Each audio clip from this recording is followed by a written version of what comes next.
चिंता मत करो, मैं इसको आसान कर दूंगा। आपको ऐसा कैप्सूल बताऊंगा कि आप रिएक्शन को देख करके 10 सेकंड में ये पता लगा लोगे कि सीमांत अभिकर्मक कौन है। अगर हमें ये पता लग जाए कि ए के 10 मोल ने बी के कितने मोल से क्रिया करी, तो उसको हम 13 में से माइनस कर देंगे और हमें निकल के आ जाएगा कि वो कितना बचा। कि आपको डायरेक्ट अप्रोच से पहले कंसेप्चुअल अप्रोच बताना, कंसेप्चुअल अप्रोच के बाद में डायरेक्ट अप्रोच भी होती है, जैसा कि आपने देख ही लिया कि सवाल ऐसे भी हो सकता है, पर पहले हम पूरी अप्रोच से करते हैं, 100% सिस्टमेटिक अप्रोच से। हेलो, हाँ जी बच्चों, तो आज से हम लोग स्टार्ट कर रहे हैं आपका एक नया टॉपिक जिसका नाम है रस समीकरण मिति स्टोइचियोमेट्री। तो चलिए हेडिंग लगाइए।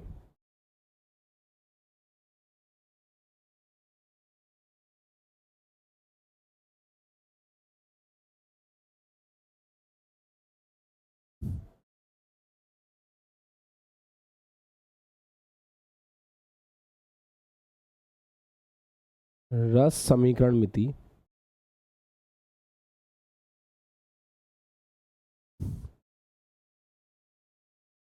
रस समीकरण मिति जितना अजीब नाम है उतना ही आसान है, बस थोड़ा ढंग से पढ़ना।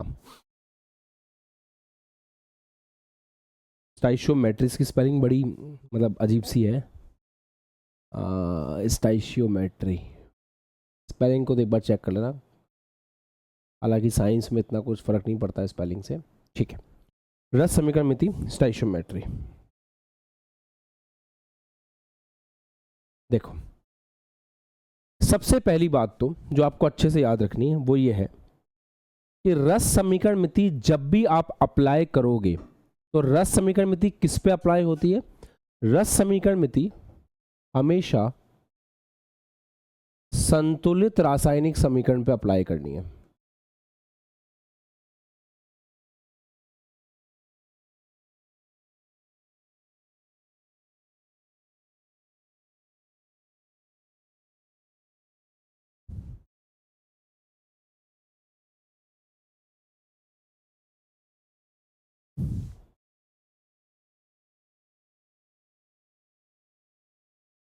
तो रस समीकरण मिति कभी भी अप्लाई कर रहे हैं तो संतुलित रासायनिक समीकरण पे अप्लाई कर रहे हैं। ऐसे ही नहीं करना है कि रिएक्शन देखी और वो संतुलित नहीं है और आपने अप्लाई करना शुरू कर दिया। ठीक है, जैसे अपन एक सामान्य अभिक्रिया पे विचार करें, जैसे small A capital A plus small B capital B is giving small C capital C plus small D capital D. आपको इसको देख करके समझ में आता है कि ये कैपिटल ए और कैपिटल बी ये दोनों अभिकारक हैं जो अभिक्रिया में भाग ले रहे हैं, है ना। ये कैपिटल सी और कैपिटल डी ये उत्पाद हैं जो अभिक्रिया के फलस्वरूप बन रहे हैं, रिएक्शन हो रही है उससे ये बन रहे हैं। तो ये आपका अभिकारक है रिएक्टेंट और ये उत्पाद है प्रोडक्ट। अच्छा, ये स्मॉल ए स्मॉल बी स्मॉल सी और स्मॉल डी इन्हें कहा जाता है रस समीकरण मितीय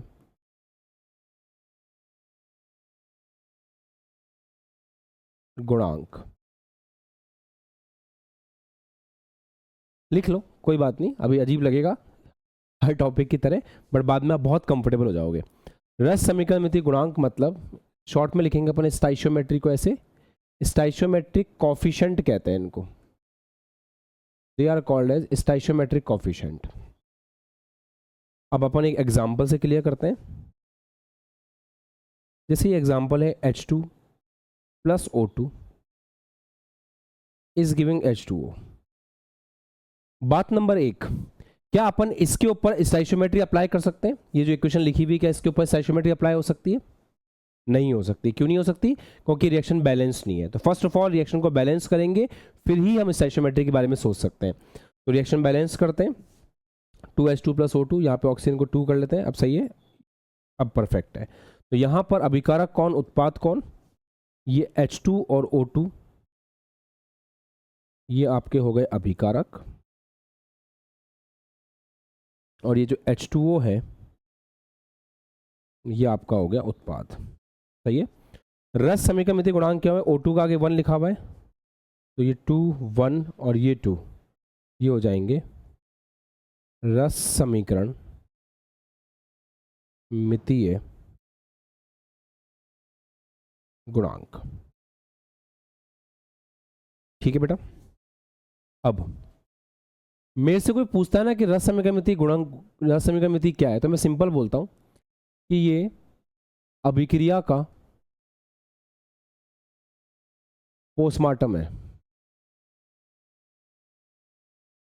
पोस्टमार्टम समझते हो? जब किसी की संदिग्ध हालात में मृत्यु हो जाती है तो फिर पुलिस वाले कहते हैं कि इनकी लाश को मेडिकल कॉलेज भेजा जाए। वहाँ पे कुछ डॉक्टर्स उसको पूरा कट करते हैं चाकू से, खोल के देखते हैं कि अंदर ये कैसे मरा, और इसे कहा जाता है पोस्टमार्टम। इसकी एक रिपोर्ट बनती है कि इनकी मौत जहर खा के हुई थी या फिर चाकू खा के हुई थी, वगैरह वगैरह। हम भी रिएक्शन को जब पूरी तरह से खोल के देखते हैं कि इस रिएक्शन से कौन कौन सी इंफॉर्मेशन हमें मिल सकती है, जब हम इस सोच पे आगे बढ़ते हैं तो उसको रस समीकरण मिति कहते हैं। आम जिंदगी ये कहती है, किसी आप आम बालक से आके पूछोगे ना ये क्या लिखा हुआ है, तो आम बालक इसको बोलेगा 2H2 + O2 गिवन 2H2O, बात खत्म। ये होती है आम जिंदगी। अब अपन जब रस समीकरण मिति की बात करते हैं तो वहां हम इसको पूरा ओपन करके देखते हैं। अब आप लिखना बंद कर सकते हैं, समझना शुरू कर सकते हैं। Pen drop for just a moment. ये ऐसे लिखा है 2H2, ऐसे नहीं है, ये है 2 मोल H2, इसका मतलब है 2 मोल H2 जब 1 मोल O2 से 1 मोल O2 से क्रिया करते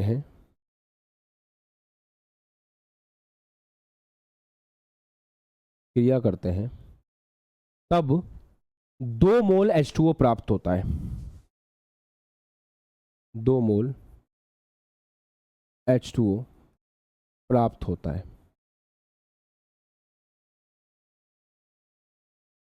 ये कहानी है। तो इस अभिक्रिया को ऐसे देखना कि 2 मोल H2 जब क्रिया कर रहा है 1 मोल O2 से, तो बन रहा है 2 मोल H2O। रिएक्शन को ऐसे देखना, ये रस समीकरण मिति कहलाता है। वापस देखें, ऐसा नहीं देखना है कि 2H2O + O2 is giving 2H2O, बात खत्म हो गई, ऐसा नहीं है। इसको बहुत डिटेल में समझने की कोशिश करनी है कि अगर ये ऐसे लिखा है, इसका मतलब ये बोलना चाहता है कि जब 2 मोल H2 2 मोल O2 से क्रिया करेंगे तो 2 मोल H2O बनेंगे। एक चीज ये, क्या आप ये समझते हो कि 2 मोल H2 का मतलब क्या है? क्या 2 मोल H2 का मतलब ये होता है कि 2 × NaH2 के अणु? कोई बच्चा पहली बार क्लास में आया है, समझ में नहीं आएगा। कोई बच्चा पुराना है, रिवीजन करके आया है, कल जो डीपीपी दी गई थी, कितने बच्चों ने डीपीपी करी? कितने बच्चों से मैक्सिमम सवाल बन गए डीपीपी के? तो 2-4 नहीं बने, कोई बात नहीं, मैक्सिमम तो बन गए। अब आपको समझ में आया पढ़ने का सही तरीका क्या है? ये तरीका है, टॉपिक पढ़ना है, सीखना है, उसके सवाल करने हैं। This is the right method, और अब डेली हम इसको प्रैक्टिस करेंगे, है ना। चलो, 2 × NaH2 के अणु, ऐसा हम बोल सकते हैं। 1 मोल O2 का मतलब क्या हुआ? NaO2 के अणु। 2 मोल H2O का मतलब क्या हुआ? 2 × NaH2O के अणु। अच्छा, क्या सीखने को मिला? जब 2 × NaH2 के अणु NaO2 के अणु के साथ मिलते हैं तो 2 × NaH2O के अणु बनते हैं। ये भी एक इंफॉर्मेशन निकल करके आई। अच्छा, क्या हम और इंफॉर्मेशन निकाल सकते हैं? 2 मोल H2 का मतलब क्या ऐसा होता है क्या? 1 मोल H2 का मतलब होता है 2 ग्राम H2, और 2 मोल H2 का मतलब होता है 4 ग्राम H2। सही है। एक और बात, 1 मोल O2 का मतलब कितना होता है? 16 ग्राम O2। आराम से लॉजिकली समझो, कोई दिक्कत नहीं है। 1 मोल O2 का मतलब होता है 16 ग्राम O2 है, सॉरी, तो 16 × 2 32। O होता तो 16 होता, O2 है 32 है, ठीक है, 32 ग्राम O2। 2 मोल H2O का मतलब क्या हुआ? 1 मोल H2O का बेटा कितना होता है? 18, 2 का कितना होगा? 36, तो ये हो गया 36 ग्राम H2O। मतलब एक और चीज सीखने को मिली कि जब 4 ग्राम H2 32 ग्राम O2 से क्रिया करेगा तो 36 ग्राम H2O बनेगा। क्या आपको लैंग्वेज में लिखना आ जाएगा? क्या हम लैंग्वेज में ऐसे लिख सकते हैं सेम चीज को, कि अर्थात जब 4 ग्राम H2 32 ग्राम O2 से क्रिया करेगा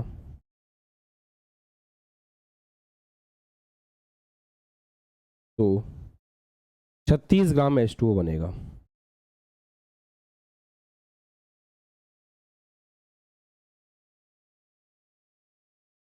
ये हम बोल सकते हैं। इस तरीके से किसी रिएक्शन को खोल करके लिखना, उसके बारे में सारी इंफॉर्मेशन को लिखना, इसे हम रस समीकरण मिति कहते हैं। अब इसको कॉपी करो, और जिस बच्चे का कॉपी हो जाता है एक बार खुद से मेरी मदद के बिना मैं एक इक्वेशन लिख रहा हूँ, उसका पोस्टमार्टम खुद करके देखना। Now you are the doctor, okay. तो N2 प्लस H2, उससे बन रहा है अमोनिया। खुद एक बार पोस्टमार्टम करके देखना कि आपसे हो पा रहा है कि नहीं हो पा रहा है। कीजिए बच्चों।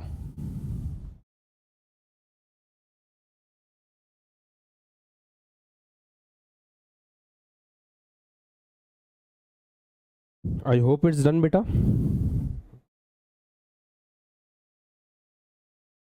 अगले पोस्टमार्टम के लिए क्या हम तैयार हैं? चलो देखते हैं।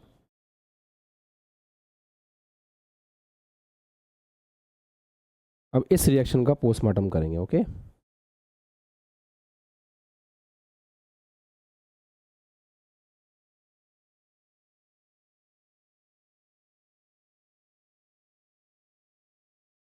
ध्यान से देखें।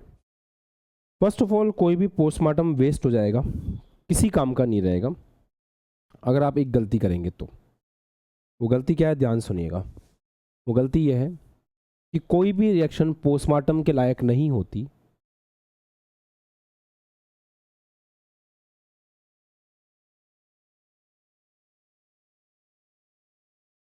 कोई भी रिएक्शन पोस्टमार्टम के लायक नहीं होती अगर वो बैलेंस नहीं है तो।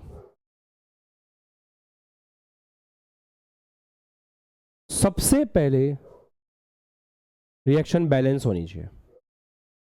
अगर रिएक्शन बैलेंस नहीं है तो फिर आपको रस समीकरण मिति अप्लाई करने का कोई हक नहीं है।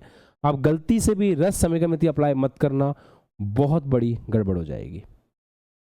अच्छा, एक गड़बड़ और, गड़बड़ से याद आया, आप में से कितने ऐसे बच्चे हैं जिनके छोटे भाई बहन हैं क्लास 10th में? ओके, ठीक है। जब आप अभी जैसे आप जेईई नीट के लिए पढ़ रहे हो, कभी कभी आपको ऐसा महसूस होगा कि क्लास 10th में आपने अच्छे से पढ़ाई की है, इसलिए आपको उसमें क्लास 11th में उसका बेनिफिट मिल रहा है। क्लास 11th में आप अच्छे से पढ़ाई करोगे तो क्लास 12th में बेनिफिट मिलेगा। हम लोग टारगेट कर रहे हैं एक ऐसा ऑल इंडिया रैंक जो प्रोड्यूस होगा नंबर्स के अंदर 1 2 5 7 इस तरीके से, और उसके लिए 3 से 4 साल की मेहनत लगती है ना। हाँ, ये पॉसिबल है 11th क्लास के बच्चों के साथ में भी, क्योंकि आपके पास भी आज से पढ़ने का समय है। तो आज से पूरे पूरे 20-22 महीने आपके पास है। मैं आपके बाद एग्जाम की बात कर रहा हूँ 2027 तक की। तो हम लोग आपके ऊपर वैसे ही काम कर रहे हैं। सिमिलरली अगर आपके कोई छोटे भाई बहन है तो हम लोग कुछ स्टैंडर्ड प्लान कर रहे हैं कि जो बच्चा क्लास 10th से हिंदी मीडियम का अगर जेईई की प्रिपरेशन करना चाहता है तो we are planning something for them. तो आप बस ये मैसेज ड्रॉप कर सकते हैं कि बच्चा कहीं भी अपने आप को अननेसेसरी इन्वॉल्व ना करे, किसी भी प्रकार का कोई अननेसेसरी का बैच वगैरह कहीं से परचेज ना करें, बिकॉज हम लोग बहुत जल्दी ही 10th क्लास के बच्चों के लिए कुछ स्पेशल प्लान कर रहे हैं। और स्पेशल का मतलब वो कुछ ज़्यादा ही स्पेशल होगा। तो अपने छोटे भाई बहनों को आप सजेस्ट करके रख सकते हैं, आपको जल्दी इसकी सूचना मिल जाएगी। ठीक है, चलो आगे बढ़ते, ताकि गड़बड़ ना हो, है ना। हाँ, तो आपने गड़बड़ नहीं की होगी मुझे उम्मीद है। अब आगे बढ़ते हैं, इसको ध्यान से देखें बेटा। तो पोस्टमार्टम स्टार्ट करते हैं। फर्स्ट ऑफ ऑल सबसे पहले मैं देख पा रहा हूं कि 1 मोल N2 जब क्रिया करेगा 3 मोल H2 से तो बनाएगा 2 मोल अमोनिया, है ना। 1 मोल N2 जब क्रिया करेगा 3 मोल H2 से तो बनाएगा 2 मोल अमोनिया। अब ध्यान से देखें, 1 मोल N2 का मतलब क्या होता है? जब Na N2 के अणु क्रिया करेंगे 3 इंटू Na H2 के अणु से, तो बनाएंगे 2 इंटू NaNH3 के अणु। सही है। 1 मोल N2 का मतलब हो गया 28 ग्राम N2। जब 28 ग्राम N2 क्रिया करेगा 6 ग्राम H2 से, तो बनाएगा 14 दूनी। हाँ, एक चीज और, हमेशा जब चीजों को देख रहे हो ना, तो कैलकुलेशन प्रॉपर्ली कर लिया करो। जैसे दिमाग में हो जाता है कि अब कि H2 2 ग्राम है, 1 मोल H2 का 2 ग्राम है, तो 3 का 6 ग्राम होगा, ये ऐसे तुरंत क्लिक करना चाहिए। अब हैबिट आ गई ना, मैं इसलिए। हाँ, तो 14 + 3 17, 17 दूनी 34, 34 ग्राम NH3। देख लो, सही तो है, सब कुछ ठीक है।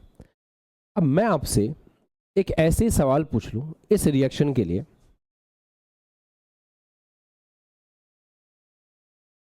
कि अभिक्रिया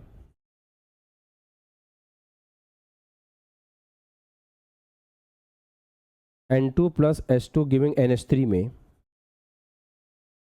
यदि 12 ग्राम H2 पूरी तरह से क्रिया करे, पूरा क्रिया करे, H2 पूर्ण रूप से क्रिया करे,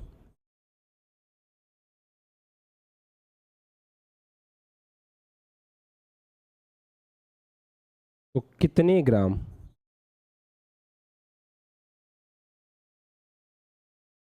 अमोनिया बनेगा?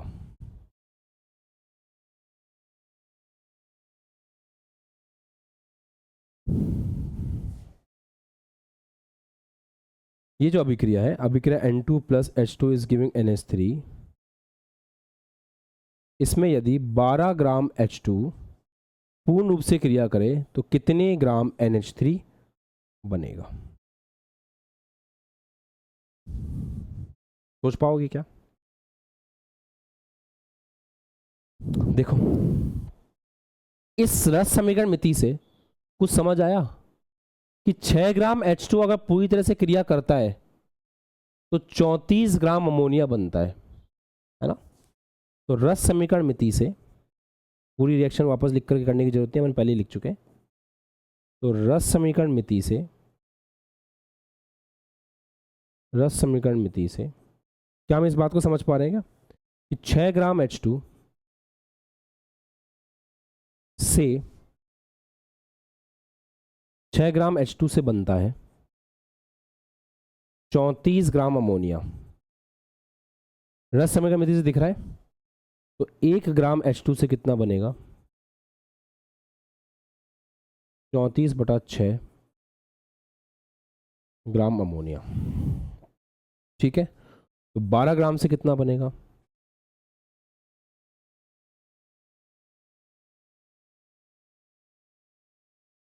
12 ग्राम अमोनिया।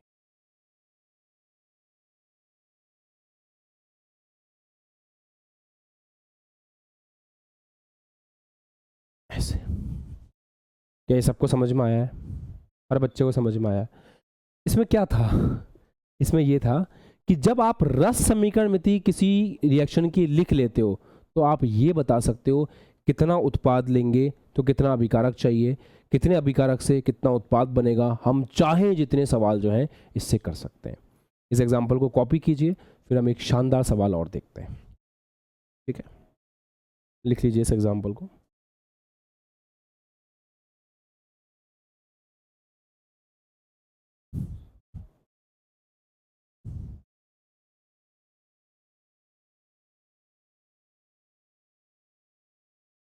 एक शानदार सा सवाल और देख रहे हैं। मान लो CH4 का दहन हो रहा है, आप लिख लो CH4 के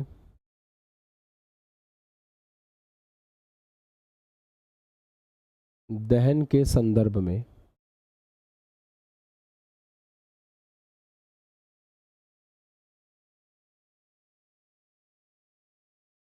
बताइए तो CH4 के दहन के संदर्भ में बताना है, क्या बताना है? फर्स्ट 16 ग्राम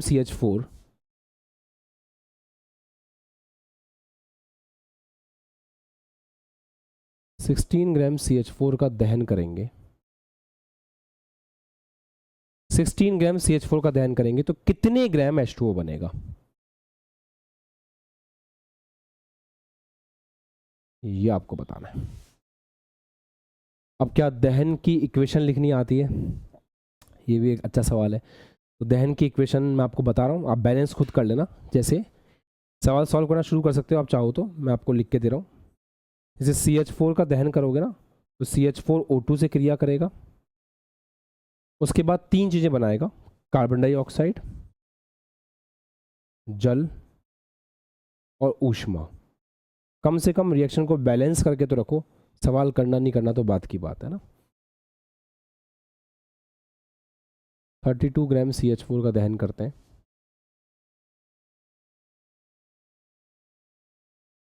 उससे कितने ग्राम H2O बनेगा, ये सोच के रखिए। 88 ग्राम CH4 का दहन करें,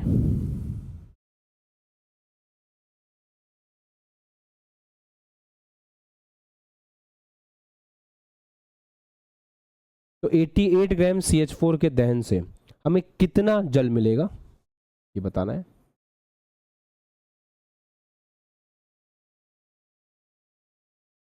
ये बताना है। और 22 ग्राम CO2 के लिए कितने ग्राम CH4 का दहन करना पड़ेगा? 22 ग्राम CO2 प्राप्त करने के लिए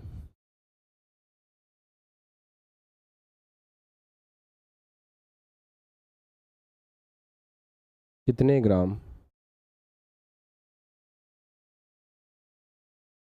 CH4 का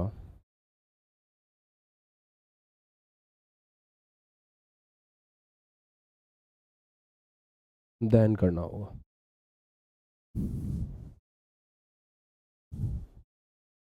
चलो ट्राई करो बेटा ना, बैलेंस करो, ट्राई करो, कोई बात नहीं, नहीं होगा, इससे बुरा क्या हो सकता है, सीखेंगे।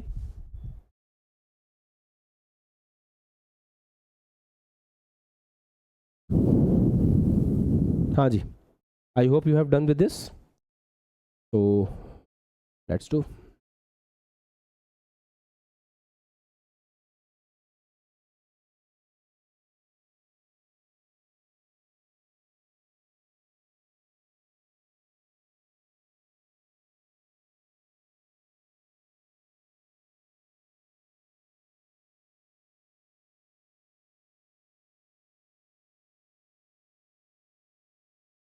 चलिए देखें, इस सवाल को करने के लिए सबसे पहले पोस्टमार्टम ऑफ इक्वेशन जरूरी है। पोस्टमार्टम ऑफ इक्वेशन के लिए सबसे पहले जरूरी है कि आपने उसको बैलेंस सही तरीके से किया हो। तो हमारे अधिकतर बच्चे 10th क्लास में चीज़ सीख लेते हैं, 9th 10th में, तो बैलेंस तो आपने से चुटकी बजा के कर दिया होगा। आई होप कि जब आप बैलेंस करने गए होंगे तो आपको किसी प्रकार की कोई दिक्कत नहीं आई होगी। क्या हमने बैलेंस कर लिया है सबने?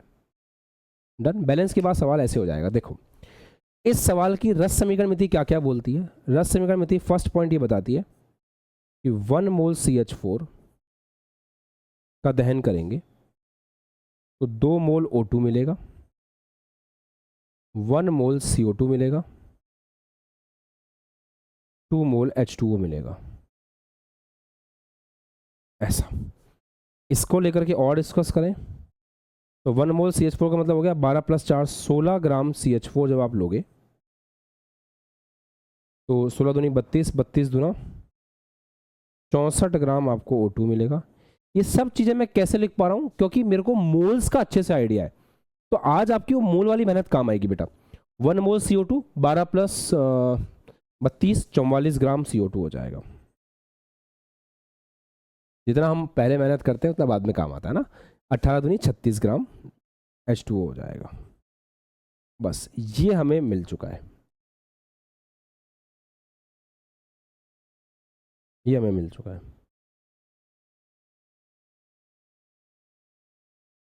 डन। अब इसको अच्छे से देखें तो किसी भी सवाल का जवाब दिया जा सकता है। क्या सीखा? 16 ग्राम CH4 जब 64 ग्राम O2 से क्रिया करेगा 44 ग्राम CO2 बनेगा, 36 ग्राम जल बनेगा। अब जो सवाल पूछना चाहता है वो पूछे, हम सबके आंसर देने को तैयार हैं। पहला, 16 ग्राम CH4 के दहन से कितने ग्राम H2O बनेगा? तो 16 ग्राम CH4 के दहन से 36 ग्राम H2O बनता है। तो 16 ग्राम CH4 के दहन से 36 ग्राम H2O बनेगा। बात खत्म। जो आंसर था वो आ गया, ये आंसर है, that's it. B part, 32 gram CH4 के दहन से कितने ग्राम जल बनेगा? ठीक है, 16 ग्राम से बन रहा है 36 ग्राम। 16 ग्राम CH4, ये बचपन वाले सवाल। 16 ग्राम CH4 से बन रहा है 36 ग्राम जल। तो 1 ग्राम CH4 से कितना बनेगा? 36 बटा 16 ग्राम जल बनेगा। सही है। आपसे कितने के लिए पूछ रहा है? 32 ग्राम के लिए पूछ रहा है।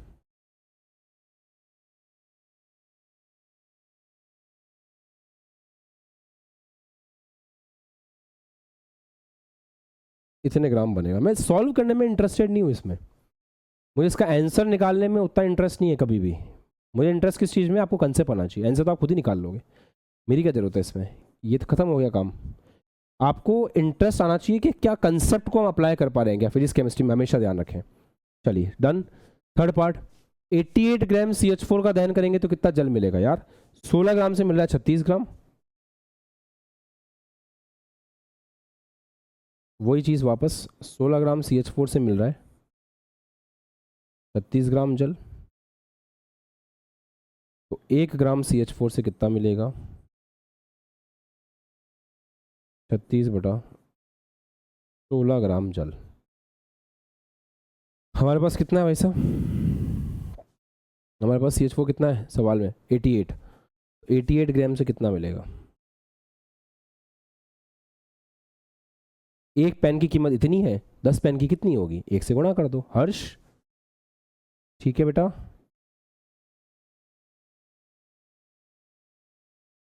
इतना मिलेगा, सॉल्व कर लेंगे, है ना? सब लोग समझ रहे हैं? गौरव ठीक? आसान लग रहा है? आसान है, पढ़ेंगे अच्छे से आसान लगेगा। चलो नेक्स्ट पार्ट करते हैं। एक बात बताओ बेटा, 22 ग्राम CO2 को प्राप्त करने के लिए कितने ग्राम CH4 का दहन करना पड़ेगा? अच्छा, तो कनेक्शन किसके बीच में पूछ रहा है? CO2 और CH4 के बीच में। देखो इनके बीच में कनेक्शन पूछ रहा है। 44 ग्राम CO2 मिलता है जब 16 ग्राम CH4 जलता है। देखो ना, रिवर्स कनेक्शन। 16 ग्राम CH4 से 44 मिल रहा है, 44 के लिए 16 चाहिए। तो 44 ग्राम CO2 के लिए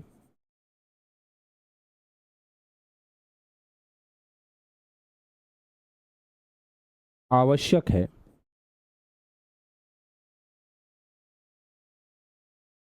44 ग्राम CO2 के लिए आवश्यक है 16 ग्राम CH4।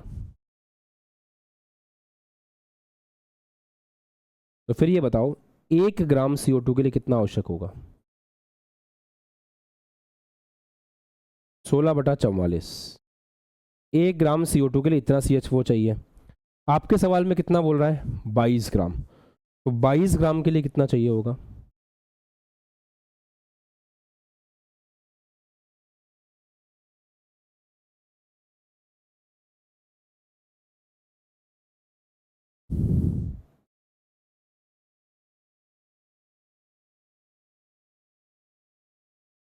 ऐसे तो सही है।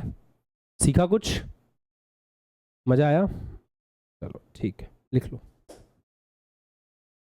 You can copy the question.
जिसका हो जाता है वही सवाल करेगा।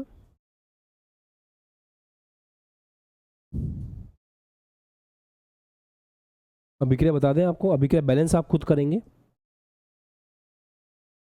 अमोनिया जब O2 के साथ क्रिया करेगा तो NO बनेगा, साथ में जल बनेगा।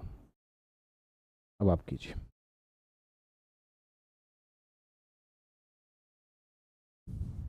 करिए।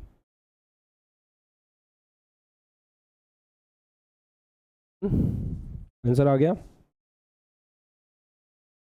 देखें।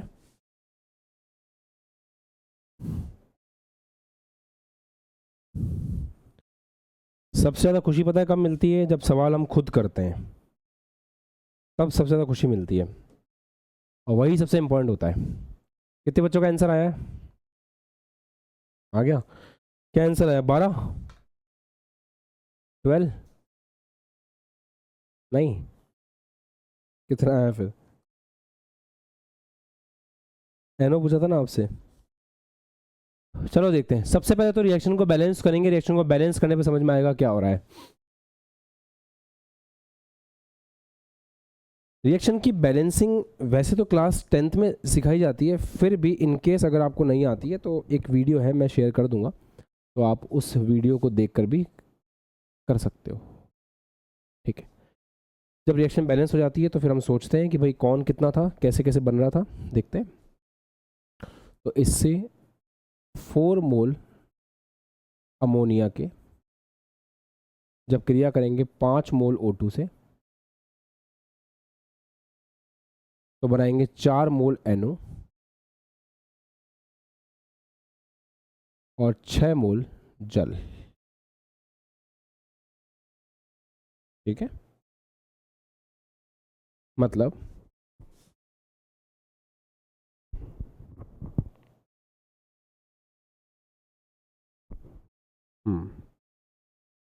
4 मोल अमोनिया का मतलब कितना हुआ? इतने ग्राम अमोनिया क्रिया करेगा,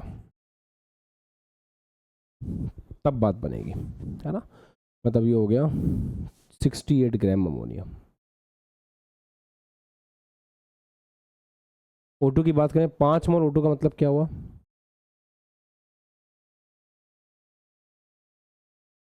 इतने ग्राम O2 जब आपस में क्रिया करेगा तो बात बनेगी, है ना। 180 ग्राम O2, तो 4 मोल NO बनेगा। क्या NO का वेट निकालने में कोई दिक्कत है? नाइट्रोजन का होता है 14, है ना, और ऑक्सीजन का कितना होता है? 16, तो 30 आ जाएगा। 30 ग्राम के हिसाब से देखें तो ये आ गया 120 ग्राम NO बनेगा। जल का भी लिख सकते हैं, पर जल मेरे काम आ नहीं रहा है, तो मैं जल को लेके ज़्यादा इंटरेस्टेड हूँ नहीं। सवाल में जल को लेके कुछ पूछा ही नहीं है, तो ज़बरदस्ती उसको लेकर के परेशान क्यों होना है। फिर भी लिखना चाहे तो लिख सकते हैं।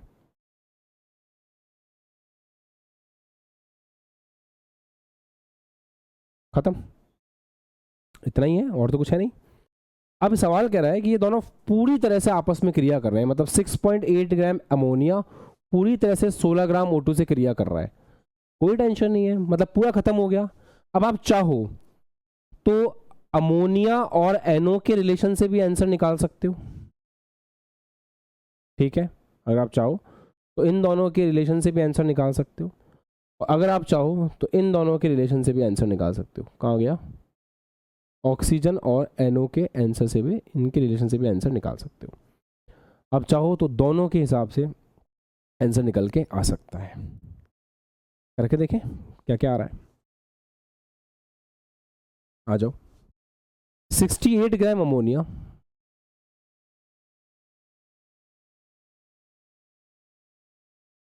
क्रिया कर रही है, तो उससे 120 ग्राम NO बन रहा है।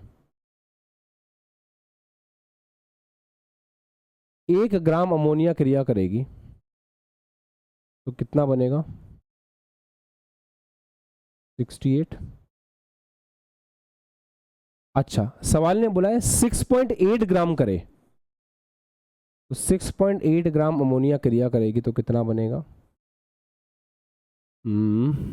120 अपॉन इंटू 6.8, 12 ग्राम NO।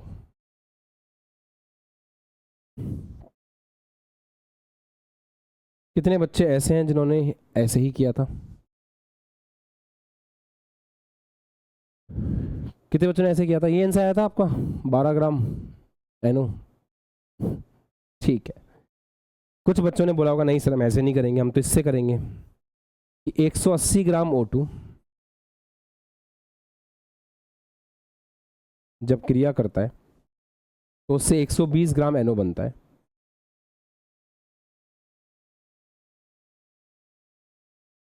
और 1 ग्राम करेगा तो उससे 120 बटा 180 ग्राम NO बनेगा। तो हमारा कितना कर रहा है? 16 ग्राम करेगा।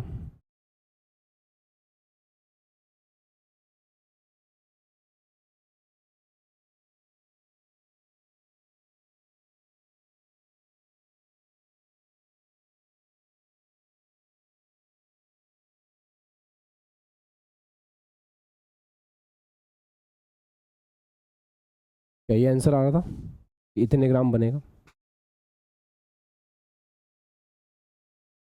क्या ऐसा भी किसी बच्चे का आंसर आया?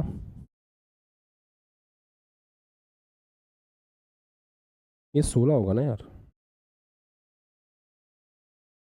यहाँ 160 आएगा।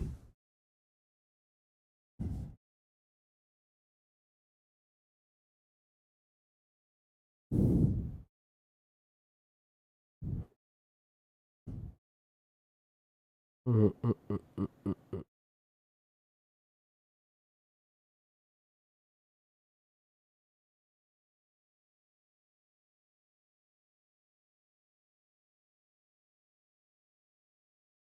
ये लो, सही तो है।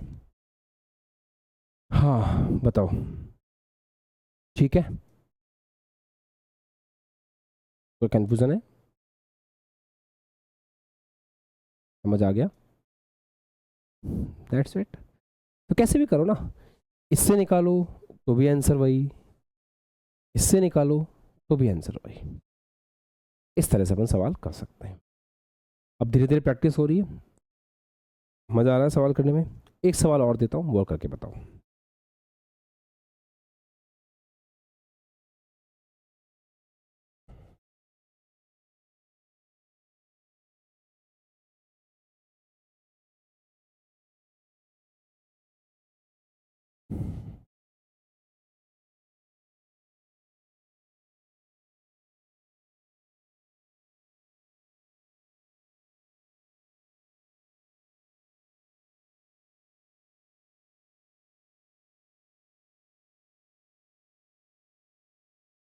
One two three five gram CuCO3 को गर्म करने पर कितने ग्राम CuO मिलेगा? रिलेशन आपको बता देता हूँ। फॉर्मूला क्या बोलते हैं, रिएक्शन आपको बता देता हूँ। CuCO3 से बनता है CuO प्लस CO2, और कॉपर का परमाणु द्रव्यमान भी बता रहा हूँ आपको, 63.5 ग्राम पर मोल। कीजिए, अब ये कम से कम सबसे होना चाहिए।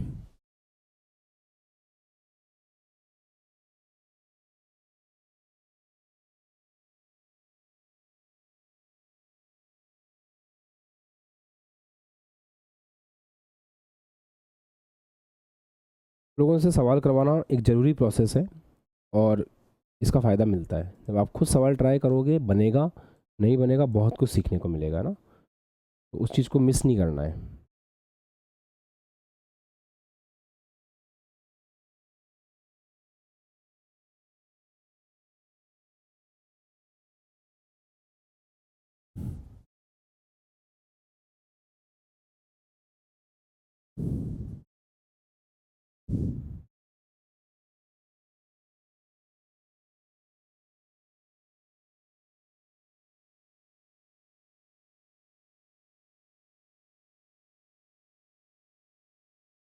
इस रिएक्शन को तो आपको कुछ छेड़ने की भी ज़रूरत नहीं है। ये तो अपने आप में बैलेंस की बैलेंस ही पड़ी हुई है ना। देखो CuSO3 को गर्म कर रहे हैं तो CuO+CO2 बनेगा, पहली बात। दूसरी बात यह है कि इसका 1 मोल CuCO3 से 1 मोल CuO बनेगा, 1 मोल कार्बन डाइऑक्साइड बनेगा, राइट। इसका वजन कितना होगा? कॉपर का 63.5, कार्बन का 12, ऑक्सीजन का 16 × 3। आपने सॉल्व कर लिया होगा, इसका आंसर आ रहा है 1235। We are not interested in that. Copper oxide के हिसाब से देखें, कॉपर का 63.5, ऑक्सीजन का होता है 16। तो कुछ ज़्यादा करना नहीं है, बस सिस्टमेटिकली लिखना है, सिस्टमेटिकली कैलकुलेट करना है, एंड दैट्स इट। इतना कर लिया बहुत है। हो जाते हैं सवाल। सवाल कभी परेशान नहीं करते, परेशान करता है हमारी कमजोरी, जब हम सवाल को ढंग से लगाते नहीं हैं। इसके लिए हो गया, ये इसके लिए हो गया। क्या पूछा सवाल? अच्छा हाँ, रस समीकरण पूरी करें। मतलब 1235 ग्राम जब ये जलेगा तो इससे हमको 79 123.5 सॉरी 0.5, हाँ, तो 79.5 ग्राम तो हमें CuO मिलेगा और 44 ग्राम हमें कार्बन डाइऑक्साइड मिलेगी। बस इतनी सी चीज़ है। अब आपसे सवाल में क्या पूछ रहा है? लिंक करोगे तो बहुत अच्छे से लिंक होगा। इतने ग्राम कॉपर को गर्म करने, कॉपर CuCO3 को गर्म करने पे कितने ग्राम CuO मिलेगा? ठीक है, देख लीजिए। 1235 इतने ग्राम CuCO3 को जलाते हैं तो 79.5 ग्राम कॉपर ऑक्साइड मिलता है। पॉइंट का खेल है सारा। 1 ग्राम CuCO3 को जलाएंगे तो 79.5 अपॉन 123.5 इतने ग्राम CuO मिलेगा। अब आप इस चीज़ को देखें, इस पॉइंट से पॉइंट हट गया। अब सवाल बोल रहा है 1235 ग्राम कॉपर कार्बोनेट को जलाएंगे तो कितना मिलेगा? इससे इतना मिल रहा है, 1 ग्राम से इतना मिल रहा है, तो इससे कितना मिलेगा?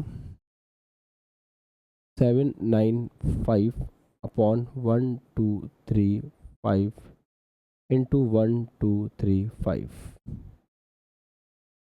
795 gram copper oxide. That's it. सबको रस समीकरण मिति आज की क्लास में पूरी समझ में आ गई? अटकोगे तो नहीं? बना लोगे सवाल सब बच्चे? अच्छी बात है। इसको लिखो और एक सवाल घर के लिए लेके जाओ। आज सब बैठ के अच्छे से इस सवाल को करना।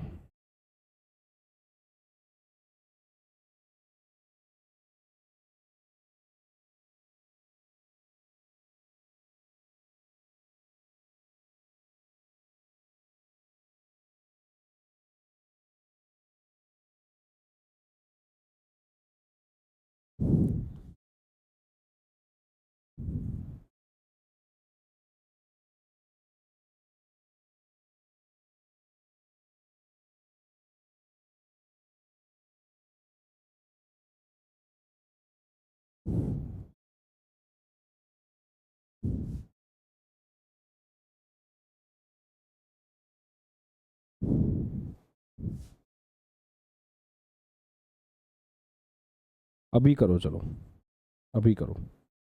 यदि ए के 10 मोल एवं बी के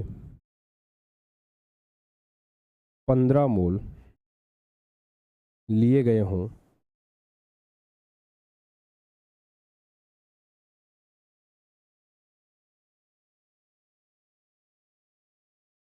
तो सी व डी के कितने मोल प्राप्त होंगे?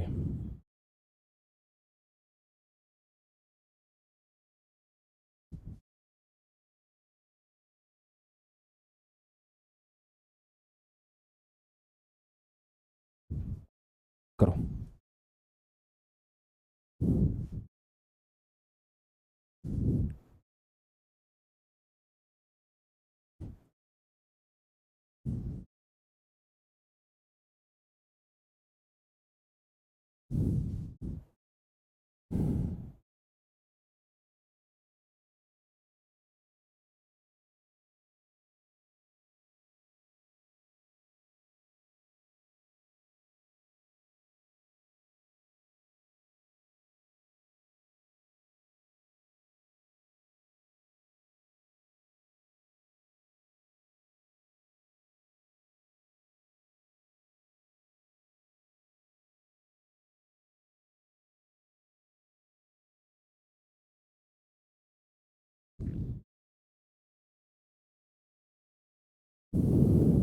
करो अच्छे से, टेक योर टाइम, करो इस सवाल को।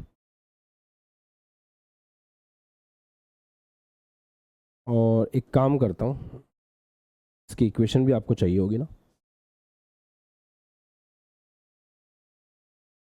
इक्वेशन है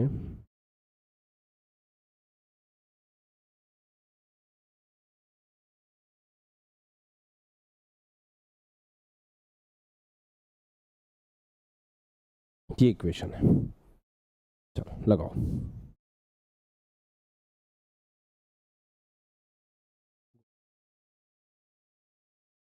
चलो देखते हैं।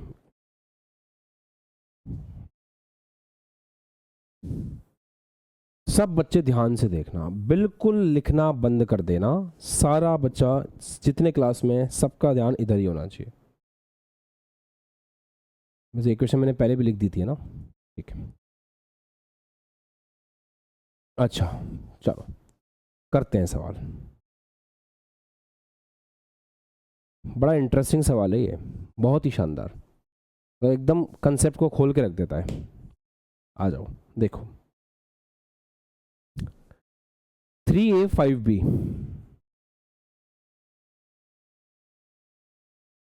इससे बन रहा है 7c प्लस 10d। अच्छा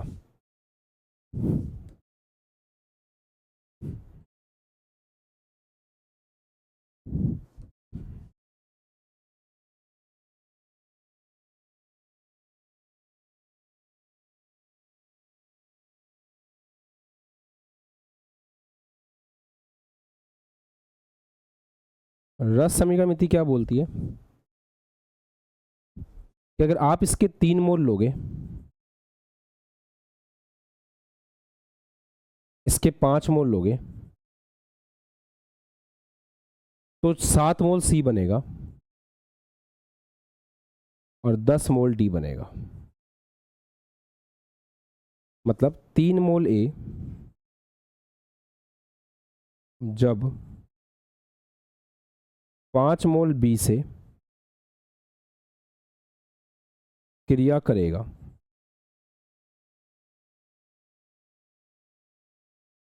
तब 7 मोल सी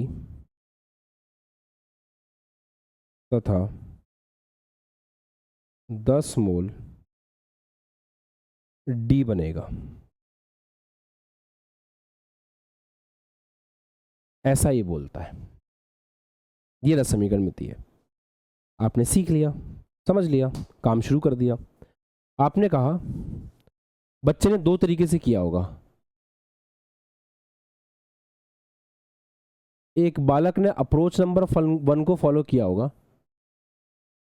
उसने कहा होगा कि 3 मोल ए से 7 मोल सी बन रहा है।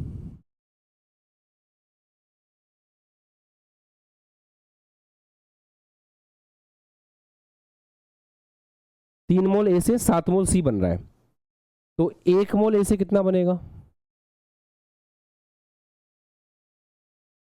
7/3।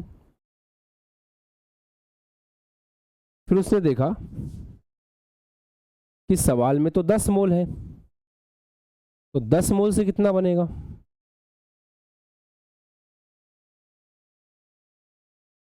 7/3 इंटू 10, 70/3 मोल सी बनेगा। ये बात समझ में आई। ठीक है, ऐसे किया होगा। किसी बच्चे ने अप्रोच नंबर 2 फॉलो करी, यहां लिख लेते हैं।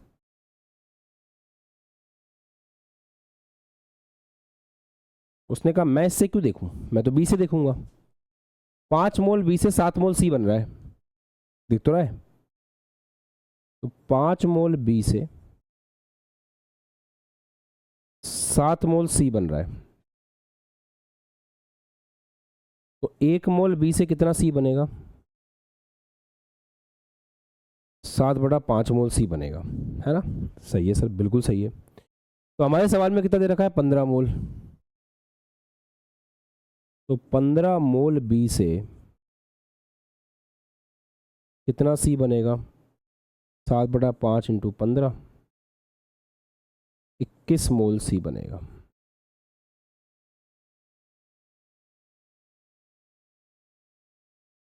सर ये ऐसा फर्क क्यों आ रहा है ना, इस तरह का फर्क क्यों आ रहा है, यहां से आंसर अलग आ रहा है, यहां से आंसर अलग आ रहा है। तो अप्रोच 1 और 2, अप्रोच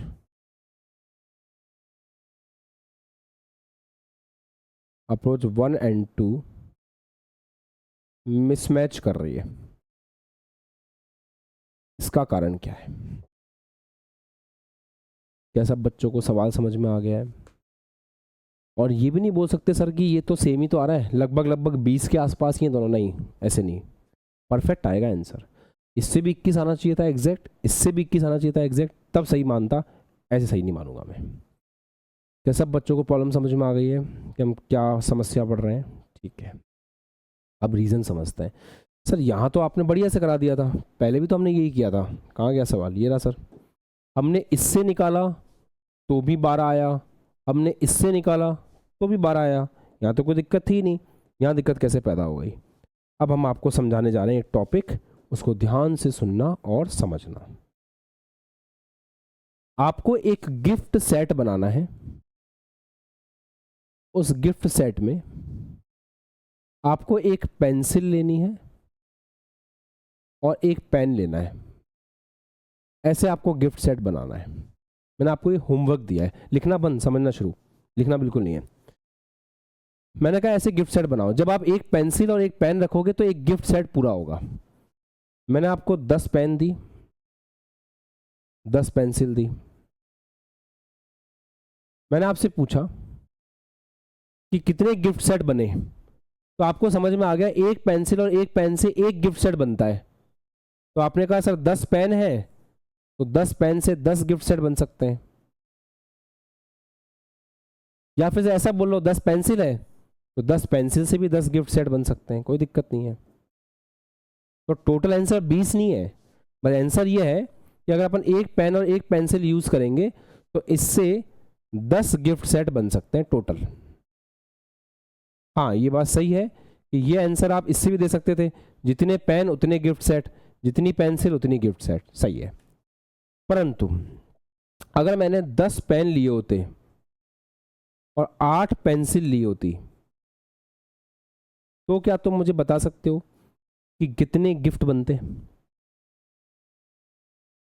आप बोलोगे सर 8 पेंसिल है, पेन कम पड़ गए, तो गिफ्ट सेट तो हम 8 ही बना पाएंगे। ऐसा थोड़ी होता है, पेन कम पड़ गए, पेन है ही नहीं, सॉरी पेंसिल कम पड़ गई, पेंसिल कम पड़ गई, पेन ज़्यादा है, तो जितनी पेंसिल होती है बना दिए। भाई 8 पेंसिल थी हमारे पास, हमने 8 पेन लिए बना दिए। अच्छा इस केस में क्या हुआ, पेंसिल तो पूरी खत्म और जो पेन थे वो 8 पेंसिल के चक्कर में 8 पेन खत्म हो गए, 2 पेन बच गए। अब एक बात बताओ, कोई गधा ऐसे आंसर कर दे कि सर 10 पेन है, सर जितने पेन होते हैं ना उतना ही गिफ्ट सेट बन जाता है, तो 10 पेन है तो 10 ही गिफ्ट सेट बनेंगे। क्या केस नंबर बी में ऐसे जवाब देना सही होगा कि 10 पेन है तो 10 गिफ्ट सेट बनेंगे?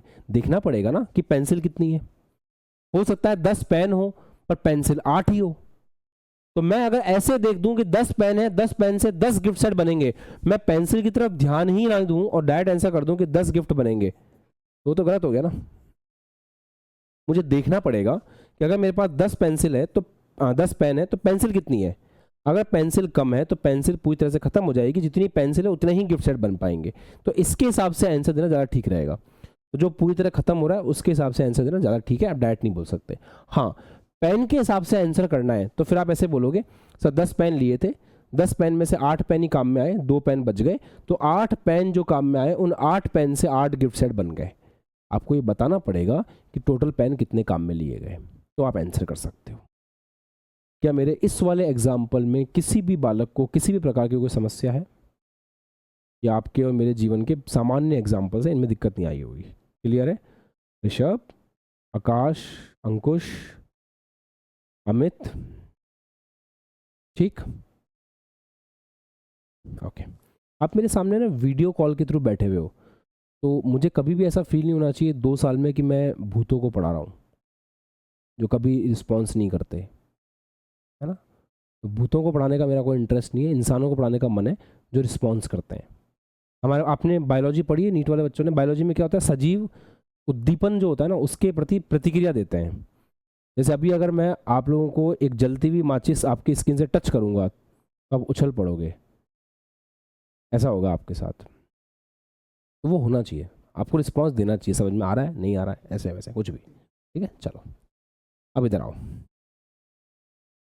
तुमने क्या किया, तुमको पता चला कि ए के 10 मोल है, बी के 15 मोल है, तुम 10 मोल के हिसाब से आंसर निकालने बैठ गए, तुम 15 मोल के हिसाब से आंसर निकालने बैठ गए। तुमने ये चेक ही नहीं किया कि क्या ए और बी आपस में पूरी तरह से क्रिया कर भी पा रहे या नहीं कर पा रहे। कहीं ऐसा तो नहीं हो रहा है कि ए या बी में से कोई एक कम पड़ रहा हो, यह हमें चेक करना चाहिए। चलो चेक करते हैं, इधर चेक करते हैं। एक बात बताओ बेटा, हम कैसे चेक करेंगे? लॉजिकली चेक करेंगे, बिल्कुल ऐसे करना है। 3 मोल ए के लिए 5 मोल बी चाहिए, 3 मोल ए के लिए 5 मोल बी चाहिए, तो 1 मोल ए के लिए कितना बी चाहिए होगा?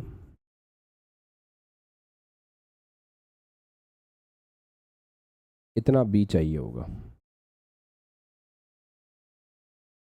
तो 3 मोल ए के लिए 5 मोल बी चाहिए, तो 1 मोल के लिए 5/3 चाहिए। आपके पास कितने मोल हैं? 10 मोल। तो 10 मोल ए के लिए बी कितने चाहिए?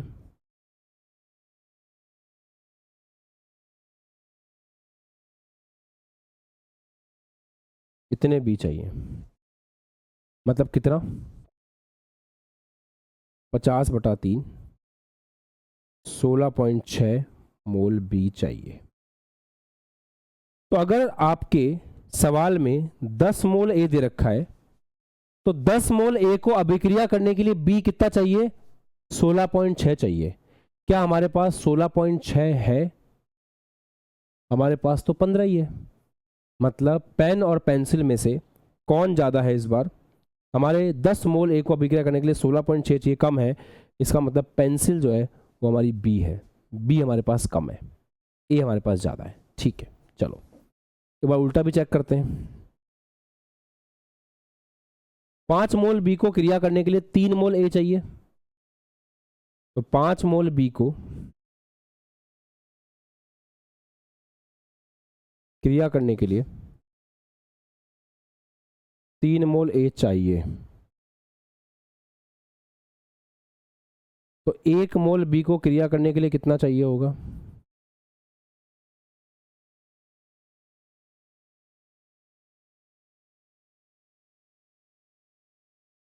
इतना चाहिए होगा। आपके सवाल में बी कितना है? 15 मोल।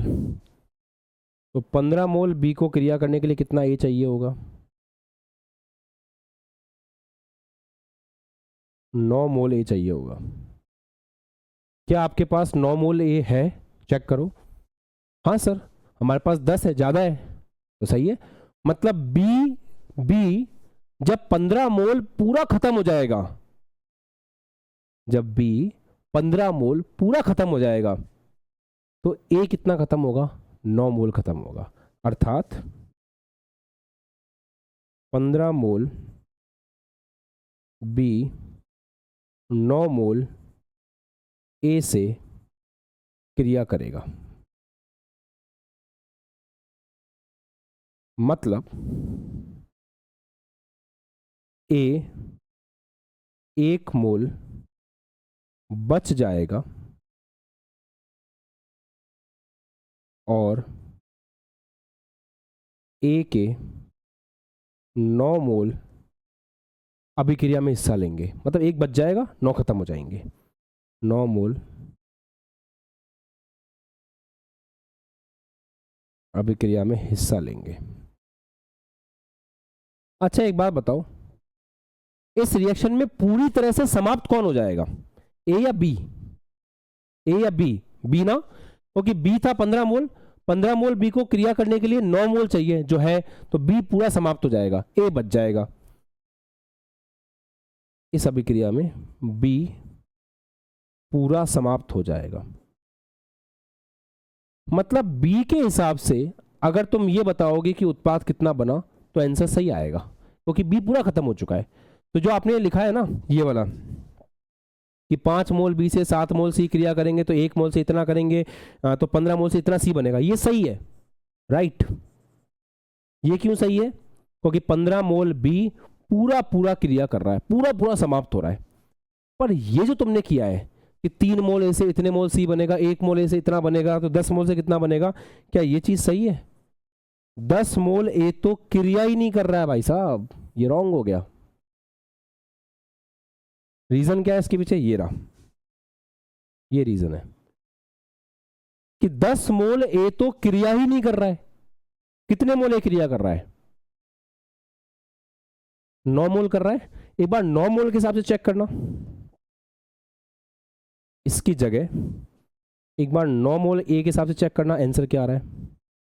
1 मोल से 7/3 बन रहा है, तो 9 मोल से कितना बनेगा? 7/3 इंटू 9 मोल सी, 21 मोल सी बनेगा। ये आंसर है। सही तो है? अब बिल्कुल सही है, मैच कर गया, देख लो। सर इधर आओ, ये सवाल समझाओ फिर, इसमें आंसर सेम कैसे आया, ये कैसे हुआ, देख लेते हैं। वैसे तो इस सवाल में मैंने चेक क्यों नहीं किया, आप ये बोल सकते हो ना। तो वैसे मैंने इस सवाल में चेक इसलिए नहीं किया था क्योंकि उसने कहा था, उसने लिख करके दिया था कि दोनों आपस में पूर्ण रूप से क्रिया करते हैं, लिख के दिया था उसने। फिर भी एक बार चेक कर लेते हैं। 68 ग्राम के लिए 68 ग्राम अमोनिया के लिए 160 ग्राम O2 चाहिए। 68 ग्राम अमोनिया के लिए 160 ग्राम O2 चाहिए। तो 1 ग्राम अमोनिया के लिए कितना चाहिए होगा? 160/68 ग्राम O2 चाहिए होगा। हमें कितने को क्रिया कराना है? 6.8 को। 6.8 ग्राम अमोनिया के लिए कितना O2 चाहिए होगा? 160/68 इंटू 6.8, तो ये आ गया आपके पास 16 ग्राम O2 चाहिए होगा। क्या हमारे पास 16 ग्राम O2 था? बिल्कुल था, देख लो, तो पूरा पूरा क्रिया हो गया। अच्छा दूसरे वाले को चेक कर लेते हैं। केमिस्ट्री है बेटा, ये मन लगा के पढ़ोगे तो बहुत मजा आता है। इधर आओ, 160 के लिए 68 चाहिए। 160 ग्राम O2 के लिए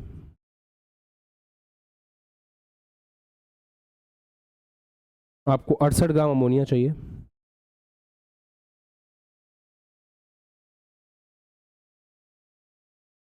चाहिए ना? तो ये बताओ 1 ग्राम O2 के लिए कितना चाहिए होगा? 68/160 ग्राम अमोनिया चाहिए होगा। हमें किससे कितने से अभिक्रिया करानी है? हमें 16 ग्राम O2 से करवानी है। तो 16 ग्राम O2 के लिए कितना चाहिए होगा?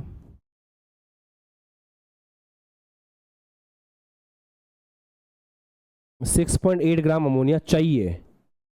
क्या हमारे पास 6.8 ग्राम अमोनिया चाहिए तो थी क्या? देखो हाँ थी ना, मतलब इसके लिए ये पूरा था, इसके लिए ये पूरा था, दोनों समाप्त हो गए। जब दोनों पूरी तरह से समाप्त हो गए तो चाहे आप इससे लिखो चाहे आप इससे लिखो, आंसर सेम आएगा, इसलिए सेम आ रहा था। डन।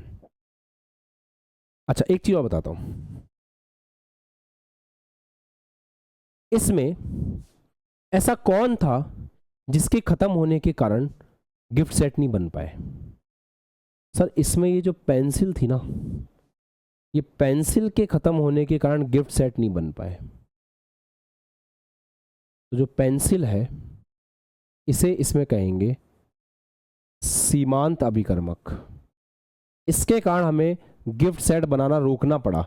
अगर ये ज़्यादा होता तो हमारे और गिफ्ट सेट बनते, तो इसे सीमा लगा दी कि इतना ही बन पाएगा। इसको बोलते हैं लिमिटिंग रिएजेंट, ये कहलाता है लिमिटिंग रिएजेंट, इसको बोलते हैं सीमांत अभिकर्मक। तो यहां पर अच्छा एक और चीज, जो सीमांत अभिकर्मक होता है ये डिसाइड कर रहा है, ये डिसाइड कर रहा है कि उत्पाद कितना बनेगा। ये बात सही नहीं है, पेन से तो डिसाइड हो ही नहीं रहा है। पेन से डिसाइड कब कर सकते हैं? पहले देखो पेंसिल पूरी खत्म हो गई, तो पेंसिल ने मरते मरते जितने गिफ्ट सेट बनाए वही आंसर है। अगर पेंसिल 9 होती तो पेन ज़्यादा है पेंसिल कम है, तो जो चीज़ कम है ना वो पहले खत्म होगी, उसके हिसाब से डिसाइड होगा। जैसे मान लो आलू पराठे बना रहे हो आप, आलू पराठे बना, भूख भी लग गई होगी, टाइम भी हो गया खाने का, आलू पराठे बना रहे हो, मान लो आलू का मसाला बना रखा है और आपने आटा गूंद रखा है। आलू का मसाला कम है, आटा ज़्यादा है, तो आटे को देख के डिसाइड होगा कि पराठे कितने बनेंगे, कि मसाले को देख के डिसाइड होगा कि पराठे कितने बनेंगे?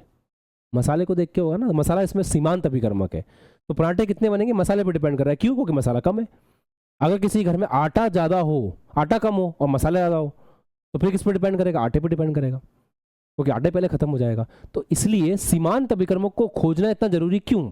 सीमांत अभिकर्मक को खोजना जरूरी इसलिए क्योंकि वो डिसाइड करता है कि उत्पाद कितना बनेगा, इसलिए उसको ढूंढना खोजना जरूरी होता है। अब यहां पे कौन था सीमांत अभिकर्मक? जो पूरी तरह से खत्म हो गया। कौन खत्म हो गया? बी पूरी तरह से खत्म हो गया। तो 20 में क्या था? सीमांत अभिकर्मक। 20 में क्या है? सीमांत अभिकर्मक। और बी ने मरते मरते जितना उत्पाद बनाया वो आंसर है। तो आप इसके हिसाब से निकालोगे, इसके हिसाब से निकालोगे बी के हिसाब से तो आंसर सही आएगा, और अगर ए के हिसाब से निकालोगे तो गलत आएगा। अगर ए के हिसाब से सही निकालना है तो पहले पता लगाना पड़ेगा कि ए कितना बचा, ए कितना खत्म हुआ, तो वो जितना खत्म हुआ उससे निकालोगे तो आंसर मैच कर सकता है। इतना लफड़ा कौन पाले? हम तो सवाल के अंदर क्या करेंगे? सीमांत अभिकर्मक ढूंढेंगे और उसके हिसाब से आंसर कर देंगे कि उत्पाद कितना बना। सर ये सीमांत अभिकर्मक ढूंढना भी तो कितना मुश्किल काम है ना, देखो कितनी मेहनत करनी पड़ रही है। पहले चेक करना पड़ रहा है ए को कितना बी चाहिए, बी को कितना ए चाहिए, कौन ज़्यादा है कौन कम है, फलाना ढिमका, कितनी माथा फोड़ी है।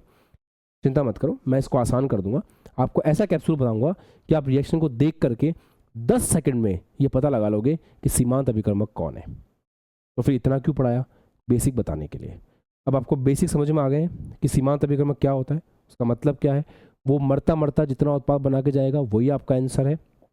पड़ोसी सीमांत अभिकर्मक वो होता है जो पहले खत्म हो जाता है, जो पूरी तरह से खत्म हो जाएगा वो सीमांत अभिकर्मक है। अब शांति से इसको नोट करो, फिर हम सवाल करते हैं। देखो आपको मैं एक कॉमन प्रैक्टिस बताता हूँ, एक सिस्टमेटिक प्रैक्टिस बताता हूँ जो होती है वास्तव में। 11th क्लास का जो बच्चा होता है वो क्या करता है, वो वीक में 2-2 घंटे के आसपास 3 क्लासें केमिस्ट्री की लेता है, 3 क्लासें फिजिक्स की लेता है, और कम से कम 300 से 400 क्वेश्चन दोनों सब्जेक्ट की मिलाकर के ट्राई करता है। ये जेई की तैयारी का स्टैंडर्ड तरीका है। कभी कभी ऐसा होगा जैसे आज हो रहा है कि आपकी कोई एक क्लास 2 घंटे के आसपास स्ट्रेच हो रही है, तो अगर कोई क्लास 2 से सवा 2 घंटे स्ट्रेच हो रही है, इसका मतलब उस दिन आपको केवल केमिस्ट्री पढ़नी है। आज आप केवल केमिस्ट्री पढ़ोगे, केमिस्ट्री की डीपीपी मिलेगी, उसको सॉल्व करोगे। तो एक रूटीन बनता है 11th के बच्चे का। रूटीन क्या है मैं फिर बता रहा हूँ। आज जैसे मान लो आपने 2 से सवा 2 घंटे केमिस्ट्री पढ़ी, कल आप 2 से सवा 2 घंटे फिजिक्स पढ़ोगे। आज आप केमिस्ट्री के पूरे सवाल लगाओगे, कल आप फिजिक्स के पूरे सवाल लगाओगे, और अगर आज केमिस्ट्री के कुछ सवाल रह जाते हैं तो वो कल लगाओगे, ताकि परसों जब वापस से 2 से सवा 2 घंटे केमिस्ट्री पढ़ो तो चीज़ें आपके साथ सेट रहे। ये बोर्ड नहीं है, ये JEE है। यहाँ कम से कम 1 से 1.5 घंटे बाद तो टीचर का फ्लो बनता है कि वो सवालों की तरफ जाए। अब मैं इसको यहीं पे अब्रप्टली एंड कर दूंगा ना अगर क्लास को सीमांत अभिकर्मक पे, तो ना आपकी कोई प्रैक्टिस होगी, ना आपके कोई सवाल बनेंगे, ना आगे आप कुछ कर पाओगे। तो अभी इस टॉपिक को हम अब्रप्टली एंड नहीं कर सकते, अभी हम और आगे बढ़ेंगे, लगभग 30 से 45 मिनट हम इसके सवाल और करेंगे। तो अपने आप को मेंटली प्रिपेयर कर लो, कॉपी कर लो, फिर आगे बढ़ते हैं, दिमाग चलाओ थोड़ा सा। देखो,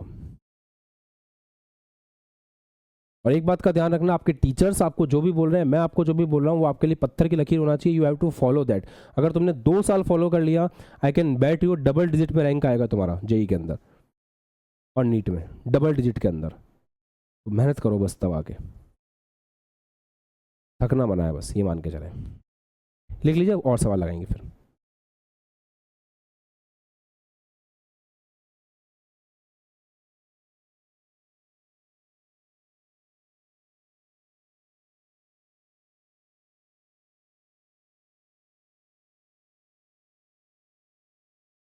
आगे बढ़े।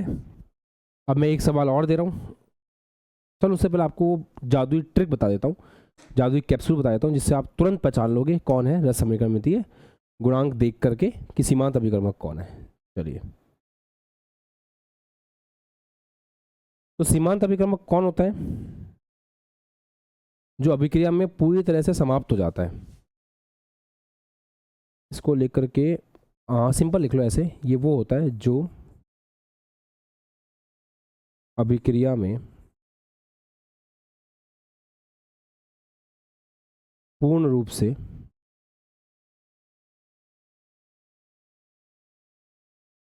समाप्त हो जाएगा।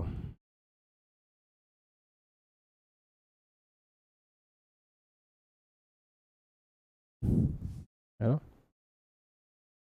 चलो, ये हमारे पास रिएक्शन जो थी इसको वापस लेते हैं एक बार।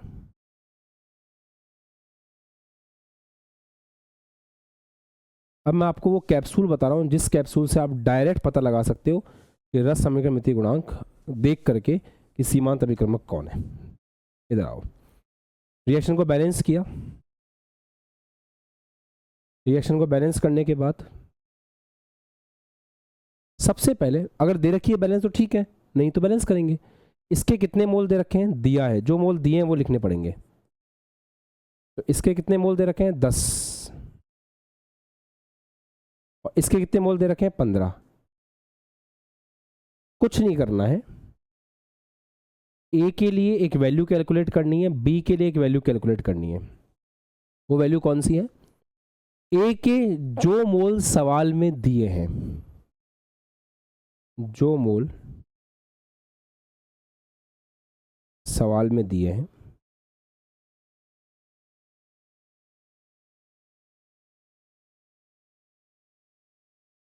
डिवाइड बाय उसका रस समीकरण मितीय गुणांक।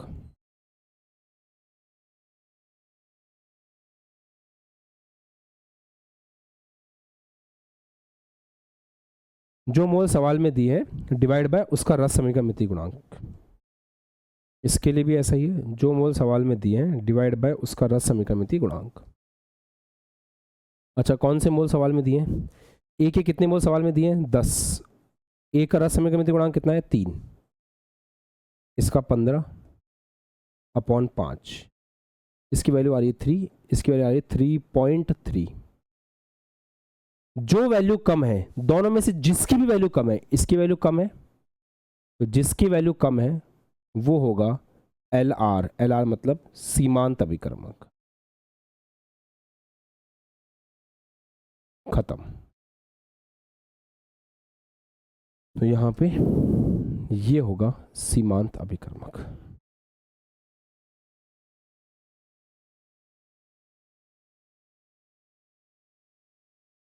That's it.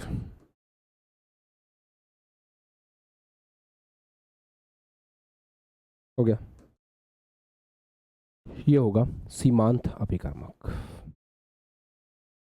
सही है, सिंपल है, इसमें कुछ भी नहीं है। जो मोल दे रखे हैं ए के, उसमें उसके रस समीकरण मितीय गुणांक का भाग लगाना है। ये जो मोल दे रखे हैं इसमें इसके रस समीकरण मितीय गुणांक का भाग लगाना है। सिंपल, जो वैल्यू कम आ रही है वो सीमांत अभिकर्मक है, उसको देख के आंसर करना है। तो जैसे बी सीमांत अभिकर्मक है, पता चलेगा कि ये सीमांत अभिकर्मक है, तो इसको देख के आंसर करना है कि 5b से बन रहा है 7c, तो 1b से कितना बनेगा 7/5c। सवाल कितने से पूछा है 15 से, तो 15b से कितना बनेगा 7/5 इंटू 15, 21c। खत्म हो गया। ऐसे आंसर करना होता है, लिख लो।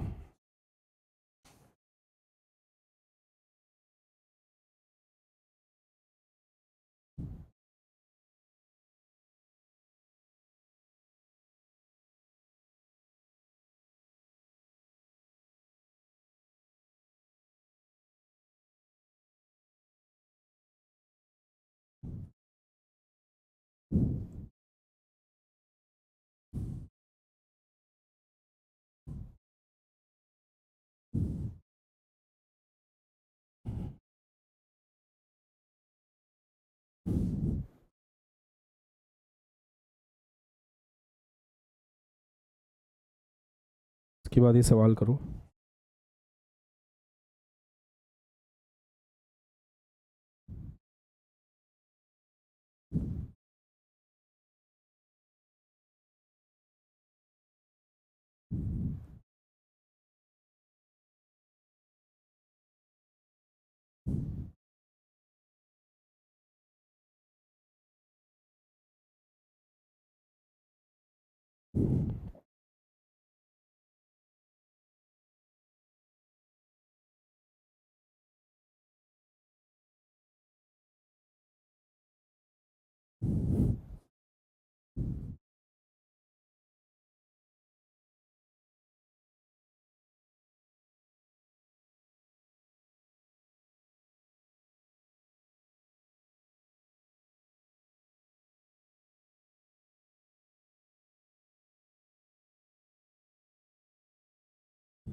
चलो करो।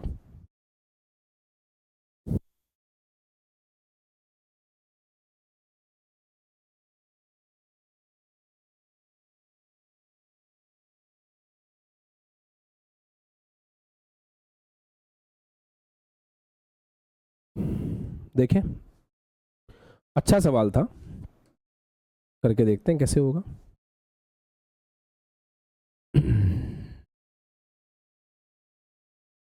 दो अप्रोच से बताऊंगा, क्योंकि मैं आपको एडवांस के लिए पढ़ा रहा हूं, तो मेरा काम है कि आपको डायरेक्ट अप्रोच से पहले कंसेप्चुअल अप्रोच बताना।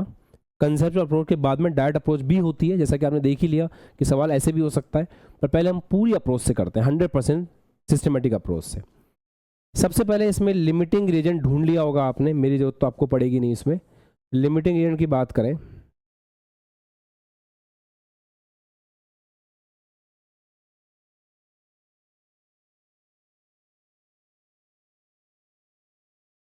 तो लिमिटिंग रिएजेंट कौन है देखें।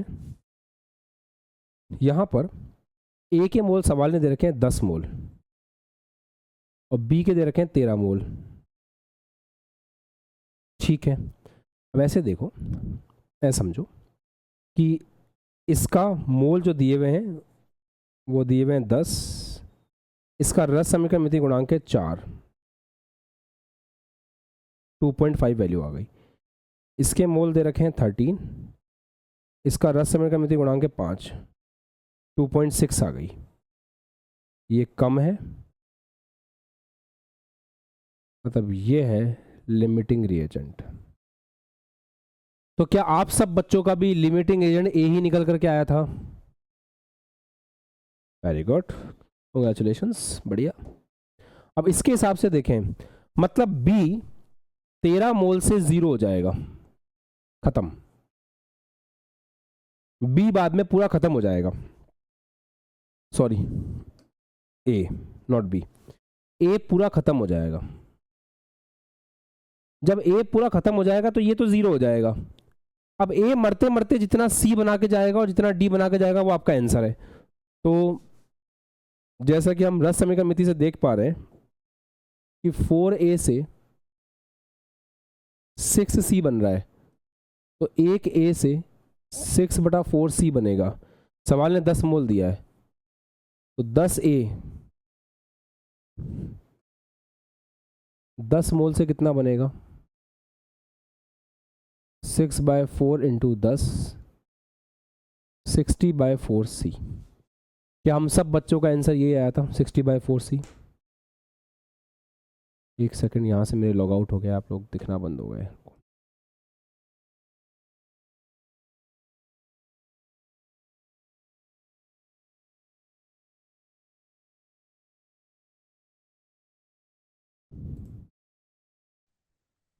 एक एरर हो गया था बेटा, जिसके कारण सब लोग डिस्कनेक्ट हो गए होंगे ना। Hello sir. हाँ एक सेकंड। हाँ, एक एरर के कारण आप सब लोग डिस्कनेक्ट हो गए होंगे आई थिंक, वो कुछ एप्लीकेशन का एरर था।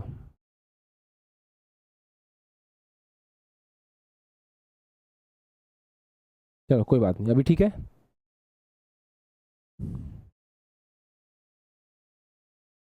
एक बार जुड़ जान देते हैं बच्चों को।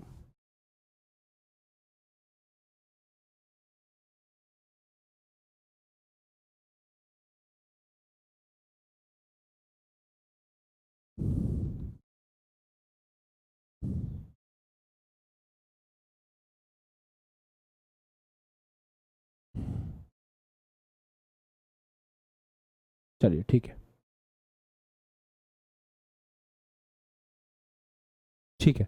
कुछ एरर के कारण डिस्कनेक्ट हो गया था, आई होप अभी वापस से सब ठीक है। अच्छा, मैं ये बोल रहा था, यहाँ तक समझ में आ गया था, मुझे पता भी नहीं कब डिस्कनेक्ट हुआ। क्या यहाँ तक समझ में आ गया था कि ये लिमिटिंग एजेंट है, ये भी लिमिटिंग है, ये लिमिटिंग है क्योंकि इसकी वैल्यू कम है। अपने वैल्यू निकाल के चेक किया, 10/4 2.5, 13/4 2.6, तो ये हमारा लिमिटिंग एजेंट है। अगर ये लिमिटिंग एजेंट है तो मैं साफ साफ बोल सकता हूँ कि ए बाद में पूरी तरह से खत्म हो जाएगा, तो ए के मोल तो जीरो हो जाएंगे। पूछा ना इसने अभिक्रिया के पश्चात ए के मोल, तो ए के मोल तो हो गए जीरो, ठीक है। सी कितना बना? अब जितना ए बनाएगा उसके हिसाब से सी बनेगा, तो 4A से बनता है 6C, 1 से बनेगा 6/4, 10 से बनेगा 60/4, ठीक है। अच्छा, बी कितना, डी कितना बनेगा? डी के लिए चेक करते हैं, तो ए जितना डी बनाएगा उतना बनेगा, तो 4A से बन रहा है 7D, तो 1A से कितना बनेगा? 7/4D। तो आपसे सवाल में कितना पूछ रहा है? आपसे सवाल में पूछा जा रहा है कि 10 मोल से कितना बनेगा, तो 10 मोल से ये कितना बनेगा?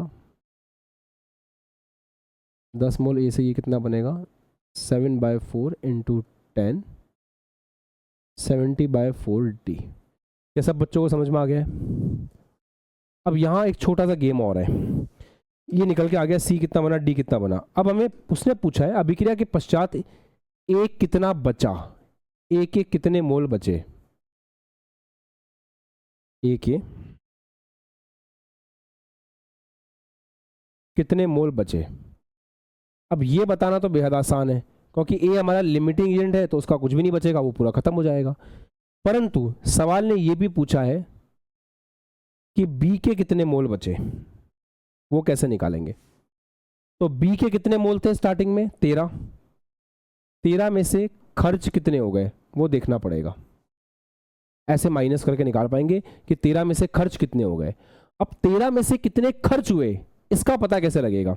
देखो 5 मोल जितना बी, अब देखो 13 में से कितने खर्च हुए, ए के 10 मोल थे, ए का 10 मोल जितना बी के मोलों से क्रिया कर लेगा उतने बी खत्म हो जाएंगे, क्योंकि ए को तो अपना विनाश चाहिए ही चाहिए। ए तो पेंसिल है, ए तो पेंसिल है और बी पेन है यहाँ पर। तो ए ने मरते मरते जितना बी से क्रिया कर ली होगी उतना बी खत्म हो गया। अगर हमें यह पता लग जाए कि ए के 10 मोल ने बी के कितने मोल से क्रिया करी, तो उसको हम 13 में से माइनस कर देंगे और हमें निकल के आ जाएगा कि वो कितना बचा। यही तरीका होगा, पता लगाते हैं, ये खर्च का पता लगाते हैं। आ जाओ बेटा, 4 मोल ए को क्रिया करने के लिए 5 मोल बी चाहिए। रस समीकरण मिति देख करके समझ में आ रहा है। तो 1 मोल ए के लिए कितने मोल बी चाहिए? 5/4 बी चाहिए। बिल्कुल सही है, कोई दिक्कत नहीं है। 10 मोल के लिए कितना चाहिए होगा? 5/4 इंटू 10, इतने बी खर्च हुए हैं, मतलब इतने बी खर्च हुए हैं। 50/4, इतने बी खर्च हो गए, तो कितने बचे? 13 में से 50/4 को माइनस कर दो, इतने बचे। ये आपका आंसर हो गया। इसमें हमने कोई मिलावट नहीं करी, शुद्ध कंसेप्ट लिया है और शुद्ध कंसेप्ट के साथ में किया है। इसमें कोई बड़ी बात नहीं है, बड़ा आसान सा टॉपिक है। बस हमें सबसे पहले क्या देखना था, देखो सबसे पहले अपनी रिएक्शन देखी, वापस समझा रहा हूँ, अपने पूरी रिएक्शन देखी। हमने ए के जो मोल थे उसमें रस समीकरण गुणांक का भाग लगाया, बी के मोल में रस समीकरण गुणांक का भाग लगाया, वैल्यू आई, जो वैल्यू कम थी वो लिमिटिंग एजेंट है। लिमिटिंग एजेंट का मतलब क्या होता है? जो पूरी तरह से समाप्त होगा, मतलब 4A, जितना भी ए है ना, जितना भी ए तुमने लिया था 10 मोल, ये 10 मोल पूरा समाप्त हो जाएगा लास्ट में, 0। अच्छा, अब 10 मोल मरते मरते जितना सी जितना डी बना के जाएगा वो आंसर है। तो 10 मोल ए कितना सी बना के गया वो चेक कर लो, और 10 मोल ए कितना डी बना के गया वो चेक कर लो, उतना ही सी और डी बनेगा। अब सवाल ने पूछा था कि लास्ट में बताओ ए कितना बचेगा, बी कितना बचेगा, तो ए तो लिमिटिंग एजेंट है, खत्म हो जाएगा। बी कितना बचेगा? बी था 13, 13 में से जितना ए ने क्रिया कर ली होगी, वापस 13 में से जितना ए ने क्रिया कर ली होगी उतना माइनस कर दो, उतना बच जाएगा। अब ए ने कितनी क्रिया करी, तो 4A को चाहिए 5B, 1 को चाहिए इतना, तो 10 मोल ने मरते मरते कितनी क्रिया की होगी, इतनी क्रिया की होगी, तो इतना बी खत्म हो गया। इतना बी खत्म हो गया तो उसको इसमें से माइनस कर दो, टोटल बी के बचे हुए मोल आ जाएंगे। सर सब कुछ आसान लगा, एक ही चीज में दिक्कत फील हुई, वो ये थी ये वाला, यहाँ थोड़ा सा ना लेंदी लग रहा है सवाल करने में। जैसे लिमिटिंग रीजन में कितना लेंदी था ना पता लगाना, बहुत लेंदी था, वैसे ये थोड़ा लेंदी लग रहा है। कर तो लेंगे, मतलब ऐसे कॉन्फिडेंस तो है अपने ऊपर कि हम निकाल लेंगे कि इसको, जो लिमिटिंग एजेंट है उसने मरते मरते पड़ोसी से कितनी क्रिया करी, उसका प्रारंभिक मोल कर लेंगे, आता है हमें, हम कर लेंगे। पर कोई डायरेक्ट ट्रिक मिल जाए या डायरेक्ट तरीका मिल जाए जिससे जल्दी सवाल सॉल्व हो जाए तो अच्छा रहेगा। इसको कॉपी करो, अब मैं आपको इसका अच्छा तरीका बताता हूँ, ठीक है? लिख लो आराम से इसको पहले।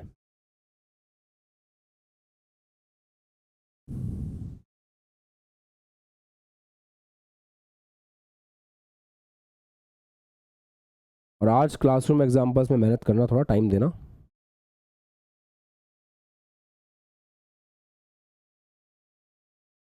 अब आप जेई के अंदर एंटर कर गए, अब आपको समझ में भी आएगा कि सच में केमिस्ट्री फिजिक्स की पढ़ाई कैसी है।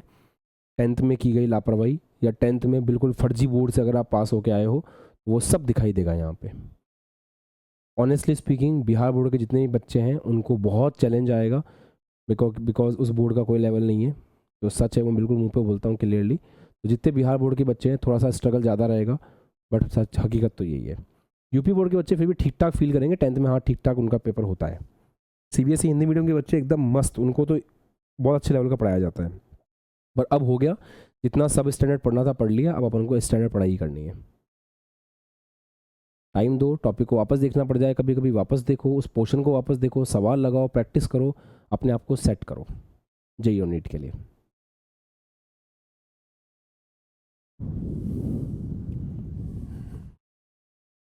बहुत सिंपल सा था, आई होप इट्स डन। चलो अब देखते हैं डायरेक्ट मेथड क्या है। देखो यहाँ तक, अब एक सिंपल तरीका बताता हूँ जिससे आप सारे सवाल को बना पाओगे। सबसे पहले क्या करना है,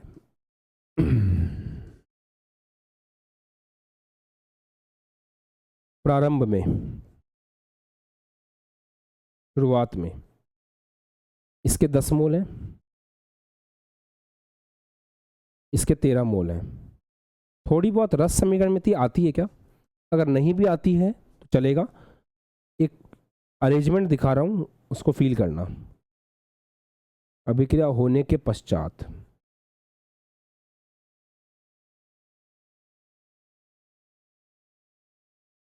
इसमें से, इस 10 में से अभिक्रिया होगी तो 10 में से कुछ खत्म होगा ना, तो 10 में से ये खत्म होगा 4x, 13 में से ये खत्म होगा 5x, ये बनेगा 6x, ये बनेगा 7x।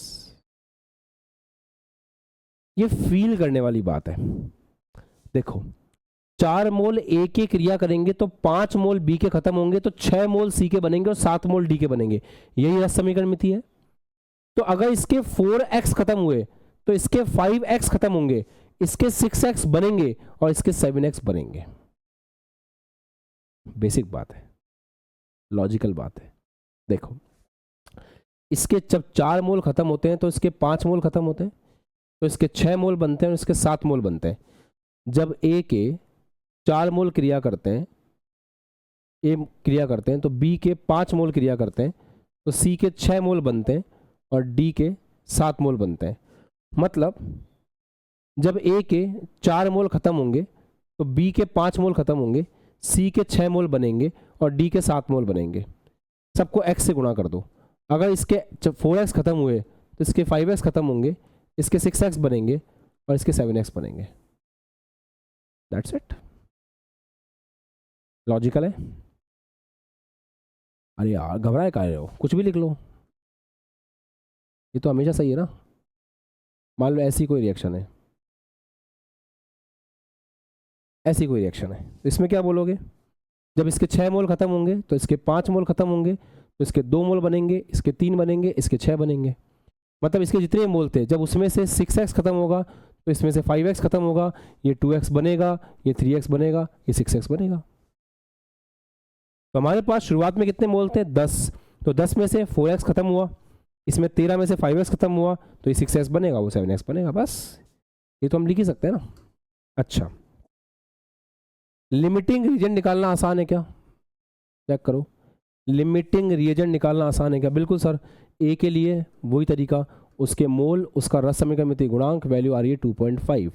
बी के मोल, उसका रस समीकरण गुणांक, वैल्यू आ रही है 2.6। जो कम है वो लिमिटिंग रीजेंट है कि नहीं? जो कम है वो लिमिटिंग रीजेंट है। अच्छा बेटा एक बात बताओ, जो लिमिटिंग रिएजेंट है, पता चल गया कौन है? ए है। जो लिमिटिंग रिएजेंट है उसके मोल बाद में कितने बचते हैं? जो लिमिटिंग रिएजेंट है उसके मोल बाद में कितने बचते हैं? कितना बचता है वो बाद में? 0।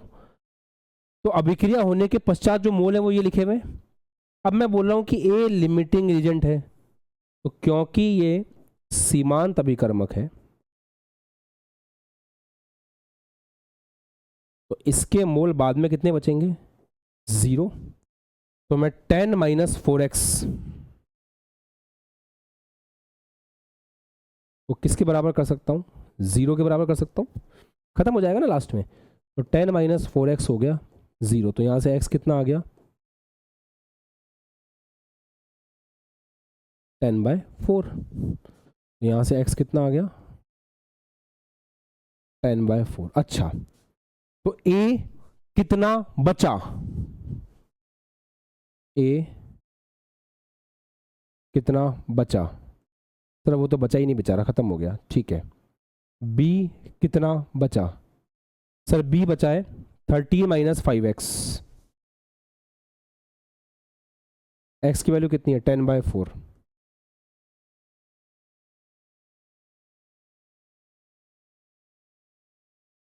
ये लो,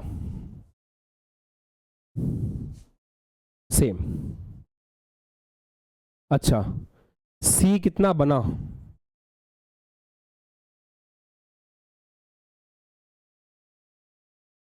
सर c बना 6x। x कितना है? 10/4। 60/4। c कितना बना? c कितना बना था? 60/4। d कितना बना? ये तो तुमको लिखने के चक्कर में इतना बड़ा लिखना पड़ा है, अदरवाइज सवाल तो वहीं खत्म हो गया। तुरंत कर सकते हैं इसको अपन। कितना बना? 7x। कितना? 70/4। बस कुछ नहीं करना है, कितना आसान हो गया। सबसे पहले प्रारंभिक मोल लिखने हैं, उसके बाद x वाली इक्वेशन लिखनी है, लिमिटिंग रीजन ढूंढना है, उसको 0 के बराबर करना है, x का मान आएगा, सब में पुट करना है, आ गया आंसर। खत्म। तो पहले लॉजिकल अप्रोच से पढ़ा, फिर कंसेप्चुअल अप्रोच से पढ़ा। अब सवाल लगाएंगे, ठीक है? देखो, कोई बात नहीं, अभी पैनिक लग रहा है, स्टार्टिंग में दिक्कत हो रही है, चलेगा, सब धीरे धीरे आ जाएगा, घबराने की कोई ज़रूरत नहीं है, चिंता करने की कोई ज़रूरत नहीं है, तुम बस सीखो।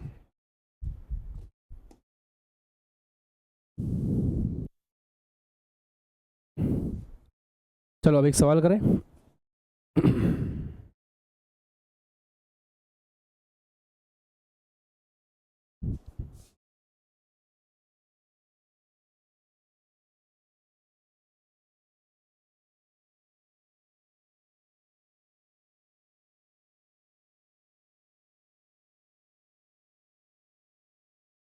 अभिक्रिया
आदित्य, आपके लिए एक टेक्स्ट मैसेज है पर्सनल, चेक कर लीजिएगा एक बार उसको।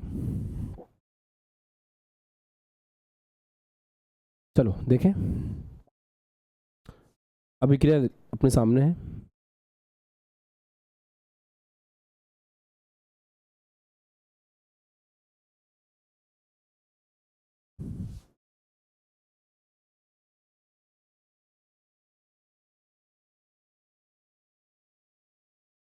अच्छा बेटा ऐसे देखो, क्या क्या बोल रखा है। इसके प्रारंभिक मोल हैं 5 मोल, इसके हैं 10 मोल, इसके कुछ नहीं है, इसके कुछ नहीं है।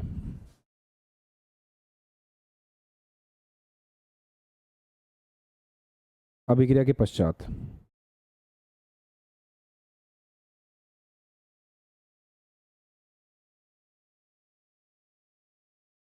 अभिक्रिया के पश्चात ध्यान से देखें,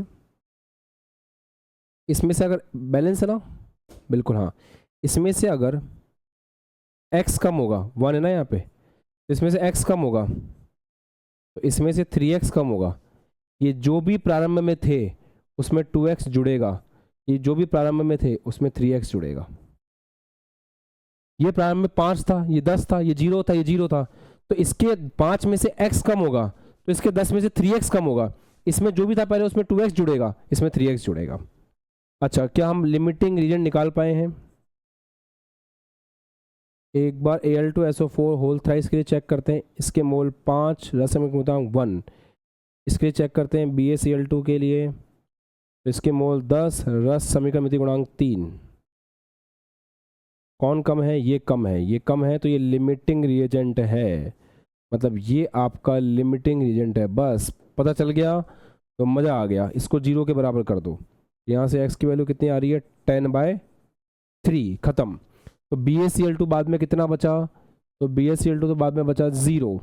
Al2SO4 होल थ्राइस बाद में कितना बचा? तो Al3 होल थ्राइस बाद में बचा 5 - x, 5 - 10/3, ख़त्म। अच्छा, C कितना? AlCl3 कितना बना? AlCl3 बना 2x, 2x मतलब 2 इंटू 10/3, खत्म हो गया सवाल। BsO4 कितना बना 3 into x, 3 into x, x कितना है 10/3, हो गया। तो क्या इस सवाल को करने में बहुत ज़्यादा मेहनत करनी पड़ी? नहीं ना, हो गया। एक जनरल बात बताता हूँ जैसे मान लो ऐसे लिखा होता,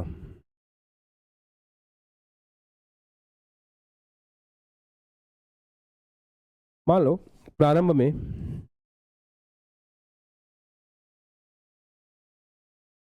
इसके मोल दे रखे हैं 10 मोल, इसके दे रखे हैं 12 मोल, ये भी थोड़ा बहुत पड़ा हुआ है पहले से, मान लेते 2 मोल पड़ा हुआ है, और ये पड़ा हुआ है 10 मोल या 8 मोल। इसके लिए एक्स वाली इक्वेशन कैसे लिखोगे? ध्यान से देखो इधर सब लोग बोर्ड पे। सर देखो, ये जितना भी था उसमें से AX कम होगा। सर B जितना भी था उसमें से BX कम होगा। सर ये जितना भी था उसमें CX बन जाएगा, और ये जितना भी था उसमें DX बन जाएगा। बस यही तो है मोटी मोटी बात। अब ये मोटी बात तुम्हारे कितने अच्छे से दिमाग में गई है उसके लिए हम करेंगे, पर एक काम और करते हैं। सर ये भी बहुत मुश्किल लग रहा है, इसमें भी दिमाग लगाना पड़ रहा है, कुछ और आसान तरीका बताओ जिससे हम और जल्दी कर सकें। जानना है? थोड़ा और फास्ट करने का मन कर रहा है? ये दिल मांगे मोर ऐसा? ठीक है, अगले सवाल में बताऊंगा, लिखो इसको।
हाँ जी दोस्तों, देखें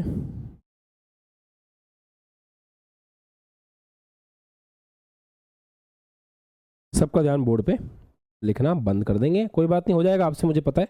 मैं जो सिखा रहा हूँ बस वो देख लो, सवाल तो कर लोगे आप, सवाल की टेंशन नहीं है मेरे को तुम्हारे केस में, वो तो बना लोगे तुम। इधर देखिए, 12 में से 3x कम होगा, 17 में से 5x कम होगा, 2 में 7x जुड़ जाएगा, 6 में x जुड़ जाएगा। ये क्वेश्चन बनाना आ गई है। अच्छा, क्या हम लिमिटिंग रीजन को फाइंड आउट कर सकते हैं? बिल्कुल कर सकते हैं। देखते हैं वैल्यू कितनी कितनी आ रही है। ए के लिए आ रही है 12/3, 4 आ रही है। बी के लिए कितनी आ रही है 17/5। पूरा करने की भी जरूरत नहीं होती है, थोड़ा दिमाग लगा लो बस। 3 आ रही है, कौन सी वैल्यू कम है? ये वैल्यू कम है, तो बी लिमिटिंग एजेंट होगा। अगर बी लिमिटिंग एजेंट है तो बात खत्म, इसको 0 के बराबर करो। एक्स का मान आ गया 17/5, तो ए कितना हुआ 12 minus 3x, 12 minus 3 into 17/5, B कितना हुआ 0, सी कितना हुआ 2 प्लस 7 इंटू एक्स 17/5, और डी कितना बचा, डी कितना बना 6 प्लस 17/5। सवाल करने में मुश्किल से 1 मिनट लगेगा, और जेई में ऐसे ही करना होता है, नीट में ऐसे ही करना होता है। बस आपको मैं हमेशा एक लेंदी अप्रोच से पढ़ाऊंगा, ध्यान रखना। मैं डायरेक्ट ये ट्रिक नहीं बताता कभी किसी को। मैं विश्वास रखता हूँ ऐसे पढ़ाने में कि हमें पता हो कि आया कहाँ से। हाँ, लास्ट में टाइम बचाने के लिए अगर हो पा रहा है तो अप्लाई करेंगे। एडवांस के सवाल में कोई कोई ट्रिक काम नहीं करती, कोई कैप्सूल काम नहीं करते। एडवांस में कंसेप्ट काम आते हैं, इसलिए सारा फोकस जेई वाला बच्चा कंसेप्ट पे रखे तो बेटर है। अब तो नीट वाला भी, ठीक है। ये कैसे आया पता होना चाहिए। ऐसा नहीं है कि हमें बस बताया था एक कैप्सूल, उससे सवाल कर लिया हमने, वो वाले बच्चे नहीं चाहिए मेरे को। हाँ, कैप्सूल अप्लाई करने में हम बहुत तेज हैं, पर हमें पता है कि अंदर कहाँ से डेरिवेशन हुआ है हर चीज़ का। चलो मैं आपको एक और डायरेक्ट ट्रिक बता रहा हूँ जिसको सुन के आपको और अच्छा लगेगा। जैसे आपको सी के मोल चाहिए, तो एक डायरेक्ट कैप्सूल और है, वो भी देख लो। जिसके मोल चाहिए उसका रस समीकरणिति गुणांक, जिसके मोल चाहिए उसका रस समीकरणिति गुणांक को मल्टीप्लाई करना है जो लिमिटिंग रिएजेंट है उसके प्रारंभिक मोल से,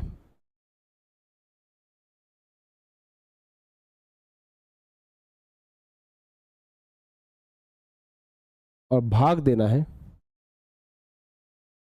लिमिटिंग रिएजेंट के रस समीकरणिति गुणांक से। चलो करके दिखाते हैं, चलो करके दिखाते हैं। सबसे पहले ए के लिए करके दिखाता हूं। ए कितना बचा, तुम्हें पता है ना कि ए लिमिटिंग एजेंट नहीं है, तो ए कितना बचा, ए पहले कितना था 12, उसमें से कुछ कमी होगा, बढ़ेगा तो है नहीं। जिसका निकालना है उसका रस समीकरणिति गुणांक कितना है 3, इनटू लिमिटिंग रिएजेंट के मोल कितने हैं 17, प्रारंभिक मोल, डिवाइड बाय लिमिटिंग रीजन का रस समीकरणिति गुणांक कितना है 5। खत्म, डायरेक्ट, कुछ नहीं करना। और बी की बात करते हैं, बी तो 0, लिमिटिंग। सी की बात करते हैं, सी का मोल कितना है स्टार्टिंग में 2, उसमें कुछ जुड़ेगा ही, घट तो सकता नहीं है। सी के क्यों जुड़ेगा, उत्पाद है ना।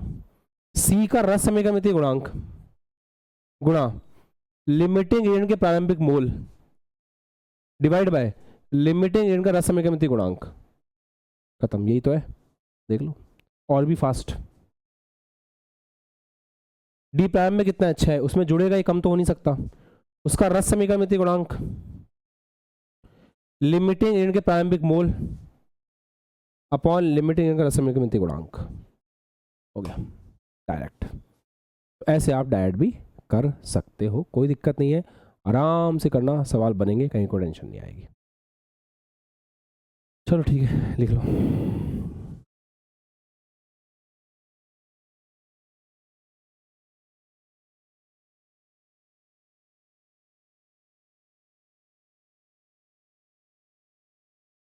इसके बाद फास्ट फॉरवर्ड में एक सवाल तुम्हें और दूंगा, वो करना तुम। चलो बाल को एक सवाल देता हूं, फटाफट करना है इसको, 1 मिनट के अंदर अंदर है ना।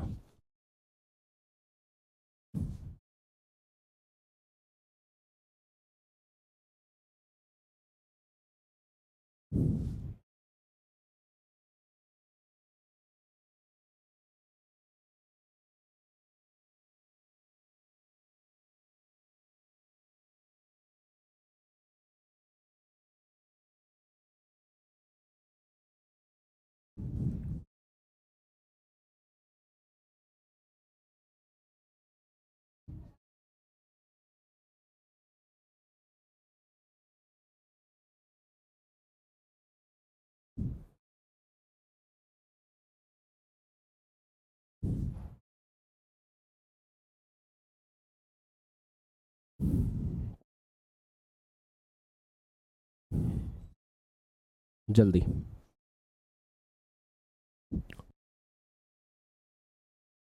हो गया। अब हमें कुछ भी करने की जरूरत नहीं है, कुछ भी मतलब कुछ भी नहीं करना, बस हमें चेक करना है लिमिटिंग एजेंट कौन है। ए हमारा लिमिटिंग एजेंट है तो 15/9, बी है 25/7। अगर हम इतना चेक करने में भी कामयाब हो जाते हैं तो सवाल जल्दी से हो जाएगा। क्या बच्चों ने चुटकी बातें हुए सवाल कर लिया था क्या? निपटा दो भाई, निपटा दो। साफ साफ दिख रहा है यार, कितना फास्ट कर सकते हैं अपन इसको। इसमें 1 पॉइंट समथिंग आएगा, 3 पॉइंट समथिंग आएगा, ये कम है, मतलब ए लिमिटिंग रीजेंट है। बस खत्म हो गया, गया सवाल, फिनिश। देखो ए कितना होगा, ए तो बाद में 0 हो जाएगा, बात खत्म। बी कितना होगा, बी कितना है 25, कम ही होगा, बढ़ेगा तो है नहीं। इसका रस समीकरण गुणांक इनटू लिमिटिंग एजेंट का प्रारंभिक मोल डिवाइड बाय उसका रस समीकरण गुणांक। सी के प्रारंभिक मोल कितने 3, उसमें बढ़ेगा ही, कम तो होगा नहीं।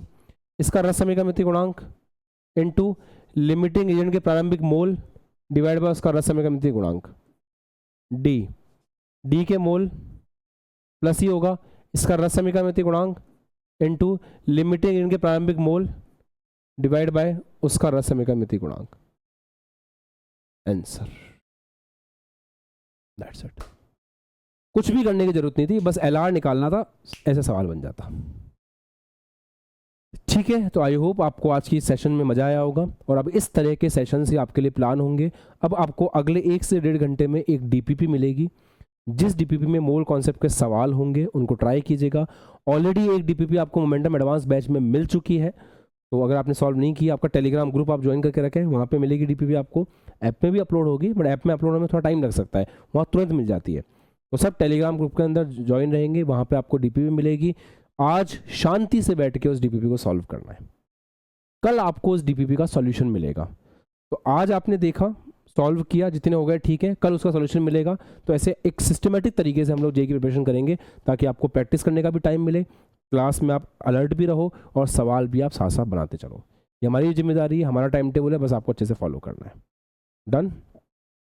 आपके पास 1-1.5 घंटे का समय है, बैठ के शांति से आज की क्लास में जो भी देखा उसको रिवाइज कर लो। कहीं कोई दिक्कत किसी बच्चे को, वापस से लेक्चर को बैक करके देख लो, ताकि आपको समझ आ जाए कि क्या पढ़ाया गया था। ठीक है, चलो बाय बाय।